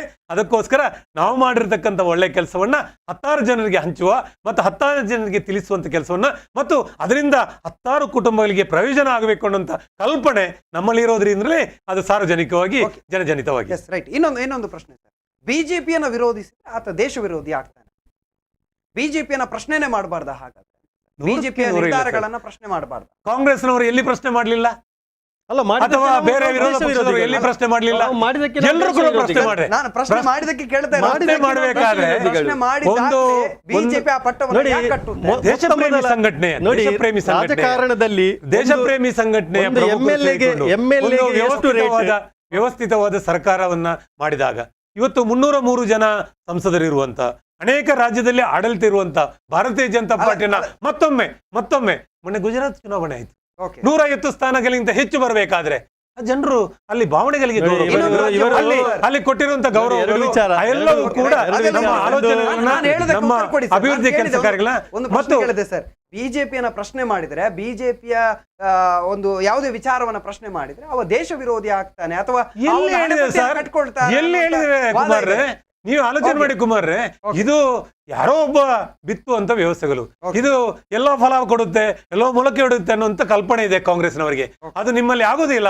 ನೀವು ದೇಶ ವಿರೋಧಿಗಳನ್ನ ಮತ್ತು ಉಗ್ರರನ್ನ ನಮ್ಮ ಜೊತೆಯಲ್ಲಿ ಇಟ್ಟುಕೊಂಡು ಪೋಷಿಸಿದವರು ನೀವು. ಅದನ್ನು ಬಿಟ್ಟು ದೇಶ ಪ್ರೇಮದ ಬಗ್ಗೆ ಗೌರವವಾದ ಪಾಠಗಳನ್ನ ಹೇಳಿಕೊಡುವಂತ ಅನಿವಾರ್ಯತೆ ಅವರಿಗಿಲ್ಲ. ಆದರೆ ಅದನ್ನ ಸಹರ್ಷದಿಂದ ಅವರು ವಿರೋಧ ಮಾಡಿದಾಗ ಎಲ್ಲಿ ವಿರೋಧ ಆಗಿದೆ, ತಪ್ಪಾಗಿದ್ರೆ ತಪ್ಪನ್ನ ಸರಿ ಮಾಡಿಸಿಕೊಳ್ಳುವಂತ ವ್ಯವಸ್ಥೆಗಳು ನಮ್ಮಲ್ಲಿದೆ. ರಾಜಕಾರಣ ಪರಿಶುದ್ಧ ಆಗಬೇಕಾದ್ರೆ ಯಾರಾದರೂ ಬೊಟ್ಟು ಮಾಡಿದಾಗ ಅದನ್ನು ಸರಿಪಡಿಸುವಂತ ಜವಾಬ್ದಾರಿ ಕೂಡ ಒಂದು ಸಮಾಜದಲ್ಲಿ ಇದೆ. ಅದನ್ನು ಮಾಡಿದೆ ನೋಡಿ. ಬಹುಶಃ ಒಂದು ವಿಚಾರ ನೋಟ್ ಮಾಡಬೇಕು. ಒಂದು MLA-ಗೆ ರೇಟ್ ಎಷ್ಟು, ಒಂದು MP-ಗೆ ರೇಟ್ ಅಥವಾ ಒಂದು ಮಿನಿಸ್ಟರ್ಗೆ ರೇಟ್ ಎಷ್ಟು ಅಥವಾ ಒಂದು CM-ನ ರೇಟ್ ಎಷ್ಟು ಅಂತ ಹೇಳುವ ಒಂದು ಫಿಕ್ಸ್ ಮಾಡಿದಂತಹ ಒಂದು ಕೀರ್ತಿ ಖಂಡಿತವಾಗಿ ಬಿಜೆಪಿಗೆ ಹೇಳಿದ ಮಾತಿಗೆ ಇನ್ನೊಂದು ರಾಜಕಾರಣವನ್ನು ಶುದ್ಧ ಮಾಡಬೇಕು ಎಂಬ ಮಾತನ್ನು ಹೇಳಿದರು. ಇಡೀ ರಾಜಕಾರಣ, ರಾಜ್ಯದ ರಾಜಕಾರಣವನ್ನು ಕುಲಗೆಡಿಸಿದ ಕೀರ್ತಿ. ಶಾಸಕರು ಗೆದ್ದು ಬಂದ ಶಾಸಕರನ್ನ ರಾಜೀನಾಮೆ ಕೊಡಿಸಿ, ಬೇರೆ ಪಕ್ಷದಿಂದ ಗೆದ್ದು ಬಂದವರನ್ನ ರಾಜೀನಾಮೆ ಕೊಡಿಸಿ, ನಿಮಗೆ ಜನಾದೇಶ ಇಲ್ಲದಿದ್ರೂ ಕೂಡ ಹಿಂಬಾಗಿಲಿನಲ್ಲಿ ಅಧಿಕಾರ ಮಾಡಿದ ಕೀರ್ತಿ ಇದ್ರೆ ಭಾರತೀಯ ಜನತಾ ಪಕ್ಷಕ್ಕೆ. ಧರ್ಮಗಳ ಮಧ್ಯ ಒಡಕು ತಂದು ಬಿಟ್ಟು ಹಿಂದೂ ಧರ್ಮವನ್ನ ಜಾತಿ ಆಧಾರದ ಮೇಲೆ ಒಕ್ಕಲಿಗ, ಲಿಂಗಾಯತ, ಗೌಡ ಅಂತೇಳಿ ಪ್ರತ್ಯೇಕ ಮಾಡಿ ಧರ್ಮಾಧಾರಿತವಾಗಿ ಹಿಂದೂ ಧರ್ಮವನ್ನು ಹೊಡೆದಿರುವ ಕೀರ್ತಿ ಭಾರತೀಯ ಜನತಾ ಪಕ್ಷಕ್ಕೆ ಹೋಗ್ಬೇಕು. ಅಯೋಧ್ಯೆ ರಾಮ ಮಂದಿರದ ಮೂಲಕ ಧರ್ಮವನ್ನ ರಾಜಕಾರಣಕ್ಕೆ ಬಳಸಿ ರಾಮನನ್ನ ರಸ್ತೆಗೆ ನಿಲ್ಲಿಸಿದ ಕೀರ್ತಿ ಭಾರತೀಯ ಜನತಾ ಪಕ್ಷಕ್ಕೆ ಹೋಗ್ಬೇಕು. ಇಡೀ ಆಡಳಿತಾತ್ಮಕವಾಗಿ 40% ಕಮಿಷನ್ ಅನ್ನು ತೆಗೆದುಕೊಂಡು ಇಡೀ ವ್ಯವಸ್ಥೆಯನ್ನ, ಇಡೀ ಕಾಂಗ್ರೆಸ್ ಪಕ್ಷದ 70 ವರ್ಷದ ಆಡಳಿತವನ್ನ ನಾಚಿಸುವ ರೀತಿಯಲ್ಲಿ ಭ್ರಷ್ಟಾಚಾರ ಮಾಡಿದ್ರೆ ಕೀರ್ತಿ ಭಾರತೀಯ ಜನತಾ ಪಕ್ಷಕ್ಕೆ ಹೋಗ್ಬೇಕು. ಭ್ರಷ್ಟಾಚಾರವನ್ನ ಯಾರು ದೇಶದ್ರೋಹಿ ಅಂತ ಬಿಂಬಿಸ್ತಾ ತಾನು ದೇಶಭಕ್ತ ಅಂತ ಹೇಳುವಂತ ದೇಶಭಕ್ತ ನಾಯಕರ ಬಳಿಯಲ್ಲಿ ಪಾಕಿಸ್ತಾನ್ ಜಿಂದಾಬಾದ್ ಅಂತ ಹೇಳಿಸಿಕೊಳ್ಳುವಂತ ಏನು ಕೀರ್ತಿ ಇದೆ ಅದು ಭಾರತೀಯ ಜನತಾ ಪಕ್ಷಕ್ಕೆ ಹೋಗ್ಬೇಕು. ನೋಡಿ, ಇವರು ಮಾತಿಗೆ ಗುಜರಾತ್ ಎಲೆಕ್ಷನ್ ಅಂತ ಹೇಳ್ತಾರೆ. ಇವರು ಗೆದ್ದಿರೋದು ಅಲ್ಲಿ ಒಂದು ಮಾತ್ರ. ಅಲ್ಲಿ ಒಂದು ವೇಳೆ ಸೋಲ್ತಿದ್ರೆ ಇವರಿಗೆ ಮರ್ಯಾದೆ 3 ಕಾಸಿಗೆ ಹರಾಜಾಗ್ತಿತ್ತು. ಯಾಕೆ ಹಿಮಾಚಲ ಪ್ರದೇಶವನ್ನ ತಗೊಳ್ಳಿ ಅಲ್ಲ, ಯಾಕೆ ಡೆಲ್ಲಿಯನ್ನು ತಗೊಳ್ಳಿಲ್ಲ? ಅದು ಮಾತ್ರ ಅಲ್ಲದೆ ಆ ಸಮಯದಲ್ಲಿ ದೇಶದಲ್ಲಿ ಬೇರೆ 7 ಕಡೆ ಕೂಡ ಎಲೆಕ್ಷನ್ ನಡೆದಿತ್ತು. ಅಲ್ಲಿಯೂ ಕೂಡ ಕಳಪೆ ಪ್ರದರ್ಶನ ಮಾಡಿದೆ. ಹಾಗಾದ್ರೆ ಎಲ್ಲಿದೆ? ಪಂಚರಾಜ್ಯ ಚುನಾವಣೆ ಆಗುವಾಗ ಪಂಚರಾಜ್ಯಗಳು ಗೆಲ್ಲಿದ್ದು ಬಿಜೆಪಿ ಅನ್ನೋದು ಮರ್ತಿರ್ಬೇಕು ಅವರು. ಒಂದು ನಿಮಿಷ, ನನಗೊಂದು ಮಾತು ಹೇಳಬೇಕು ನೋಡಿ. ಇವತ್ತು ಮಾತಾಡ್ತಾ ಇದ್ದಾಗೆ ಇವರ ತಪ್ಪುಗಳನ್ನು ನಾವು ಹೇಳಿದ್ರೆ ನಾವು ಕಾಂಗ್ರೆಸ್ಸಿನ ಬಿ ಟೀಮು, ನಾವು DKಶಿನ ಹಣ ತಗೊಂಡಿದ್ದೇವೆ, ಇವ್ರದೇ ಆದ ಒಂದು ಗುಂಪನ್ನು ರಚನೆ ಮಾಡಿ ಇವ್ರು ಹೇಳಿದ್ರಲ್ಲ, ಯಾರು ಹೇಳಿದ್ರು ಅಂತ ನನಗೆ ಹೇಳಿದ್ದಾರೆ. ಭಾರತೀಯ ಜನತಾ ಪಕ್ಷ ಅವನು ದೇಶದ್ರೋಹಿ, ಅವನು ಧರ್ಮದ್ರೋಹಿ, ಭಾರತೀಯ ಜನತಾ ಪಕ್ಷಕ್ಕೆ ವಿರೋಧ ವ್ಯಕ್ತಪಡಿಸ್ತೇನೆ ಅಂತ ಹೇಳಿದಂಥ ಪಕ್ಷ ಇದು. ಆಗಿರುವಾಗ ನಾನು ಹೇಳ್ತೇನೆ, ನಮಗೆ ಕಾಂಗ್ರೆಸ್ಸಿನ ಬೆಂಬಲಿದ ಅವಶ್ಯಕತೆ ನಮಗೆಲ್ಲ. ನಾವು ಹಿಂದುತ್ವವಾದಿಗಳು, ನಾನು ಹೇಳ್ತೇನಲ್ಲ ಧೈರ್ಯಕ್ಕಾಗಿ, ನಮಗೆ ಮುಸಲ್ಮಾನರ ವೋಟ್ ಬೇಡ, ಆ ತಾಕತ್ತು ಭಾರತೀಯ ಜನತಾ ಪಕ್ಷಕ್ಕಿದೆಯಾ? ನಾನು ಹೇಳ್ತಾ ಇದ್ದೇನೆ, ಅದು ಹಿಂದುತ್ವದ ಆಧಾರದ ಮೇಲೆ ಓಟ್ ಕೇಳುತ್ತೆ ಅಲ್ಲ, ನಾಚಿಕೆ ಆಗುದಿಲ್ವ ಅವರಿಗೆ? Right right okay. Uday Chaure ಅವರೇ, ಧರ್ಮೇಂದ್ರ ಅವರೇ, ಜೊತೆಗೆ BJPಯ ನಾರಾಯಣ ರೆಂಜ, 3 ಜನಕ್ಕೂ ಕೂಡ ಒಂದು ವ್ಯವಸ್ಥಿತವಾದಂಥ ಚರ್ಚೆಗಳಾಯಿತು. ಸೊ ಒಟ್ಟಿನಲ್ಲಿ ಒಂದಷ್ಟು ವಿಚಾರಗಳು ಬಂತು. ಜನರು ನೋಡ್ತಾರೆ, ಒಟ್ಟಿನಲ್ಲಿ ಪಕ್ಷ ಯಾವುದೇ ಇರಲಿ, ವ್ಯಕ್ತಿಗಳು ಯಾರೇ, ಕೊನೆಗೆ ಅವರ ಆಯ್ಕೆ ಅನ್ನುವಂಥದ್ದು ಜನರ ಕೈಯಲ್ಲಿರುವಂಥದ್ದು. ಮತದಾರ ಅನ್ನುವಂಥ ಯಾರು ಇದ್ದಾನೆ ಆತ ಅವರ ಭವಿಷ್ಯವನ್ನು ಬರೆಯುವಂಥ ಪ್ರಯತ್ನ ಮಾಡ್ತಾನೆ. ಆ ಸಂದರ್ಭಕ್ಕೆ ಒಟ್ಟಿನಲ್ಲಿ ಜನ ಇದನ್ನು ಗಮನಿಸಿದ್ದಾರೆ, ಏನು ವ್ಯವಸ್ಥೆಗಳಾಗ್ತಾ ಹೋಗುತ್ತೆ. ಒಟ್ಟಿನಲ್ಲಿ ದೇಶ ಕಟ್ಟುವಂಥ ನಮ್ಮ ದೇಶದ ಏನು ವ್ಯವಸ್ಥೆಗಳಿದೆ ಅಚ್ಚುಕಟ್ಟಾಗಿ ನಡೆಯುವಂತಾಗಲಿ ಅನ್ನುವಂಥ ಆಶಯ ನಮ್ದೆಲ್ಲರದ್ದು ಆಗಿರಲಿ ಅನ್ನುವಂಥ ಮಾತಿನ ಜೊತೆಯಲ್ಲಿ 3 ಜನಕ್ಕೂ ಕೂಡ ಒಂದೇ ಮಾತಿನಲ್ಲಿ ಅನಂತ ಧನ್ಯವಾದಗಳನ್ನು ಅರ್ಪಿಸ್ತಾ ಇದ್ದಾರೆ. ವೀಕ್ಷಕರೇ, ನೋಡಿದ್ರಲ್ಲ ಯಾವ ರೀತಿಯಲ್ಲಿ ರಾಜಕೀಯ ವ್ಯವಸ್ಥೆಗಳಿದೆ, ಜೊತೆಗೆ ಯಾವ ರೀತಿಯ ವ್ಯವಸ್ಥೆಗಳಾಗ್ತಾ ಇದೆ. ಒಟ್ಟಿನಲ್ಲಿ ನಿಮ್ಮ ಮನಸ್ಸು ಅನ್ನುವಂಥದ್ದು ವ್ಯವಸ್ಥಿತವಾಗಿ ಇದರ ಬಗ್ಗೆ ನಿರ್ಧಾರ ಮಾಡುವಂತೆ ಆಗಲಿ ಅಂತ ಹೇಳ್ತಾ, ಇದಾಗಿತ್ತು ಈ ಹೊತ್ತಿನ ವಿಶೇಷ ಸುದ್ದಿ ಹಾಗೂ ಮನೋರಂಜನೆಗಾಗಿ ನೋಡ್ತಾ ಇರಿ ಸ್ಪಂದನ ಟಿವಿ.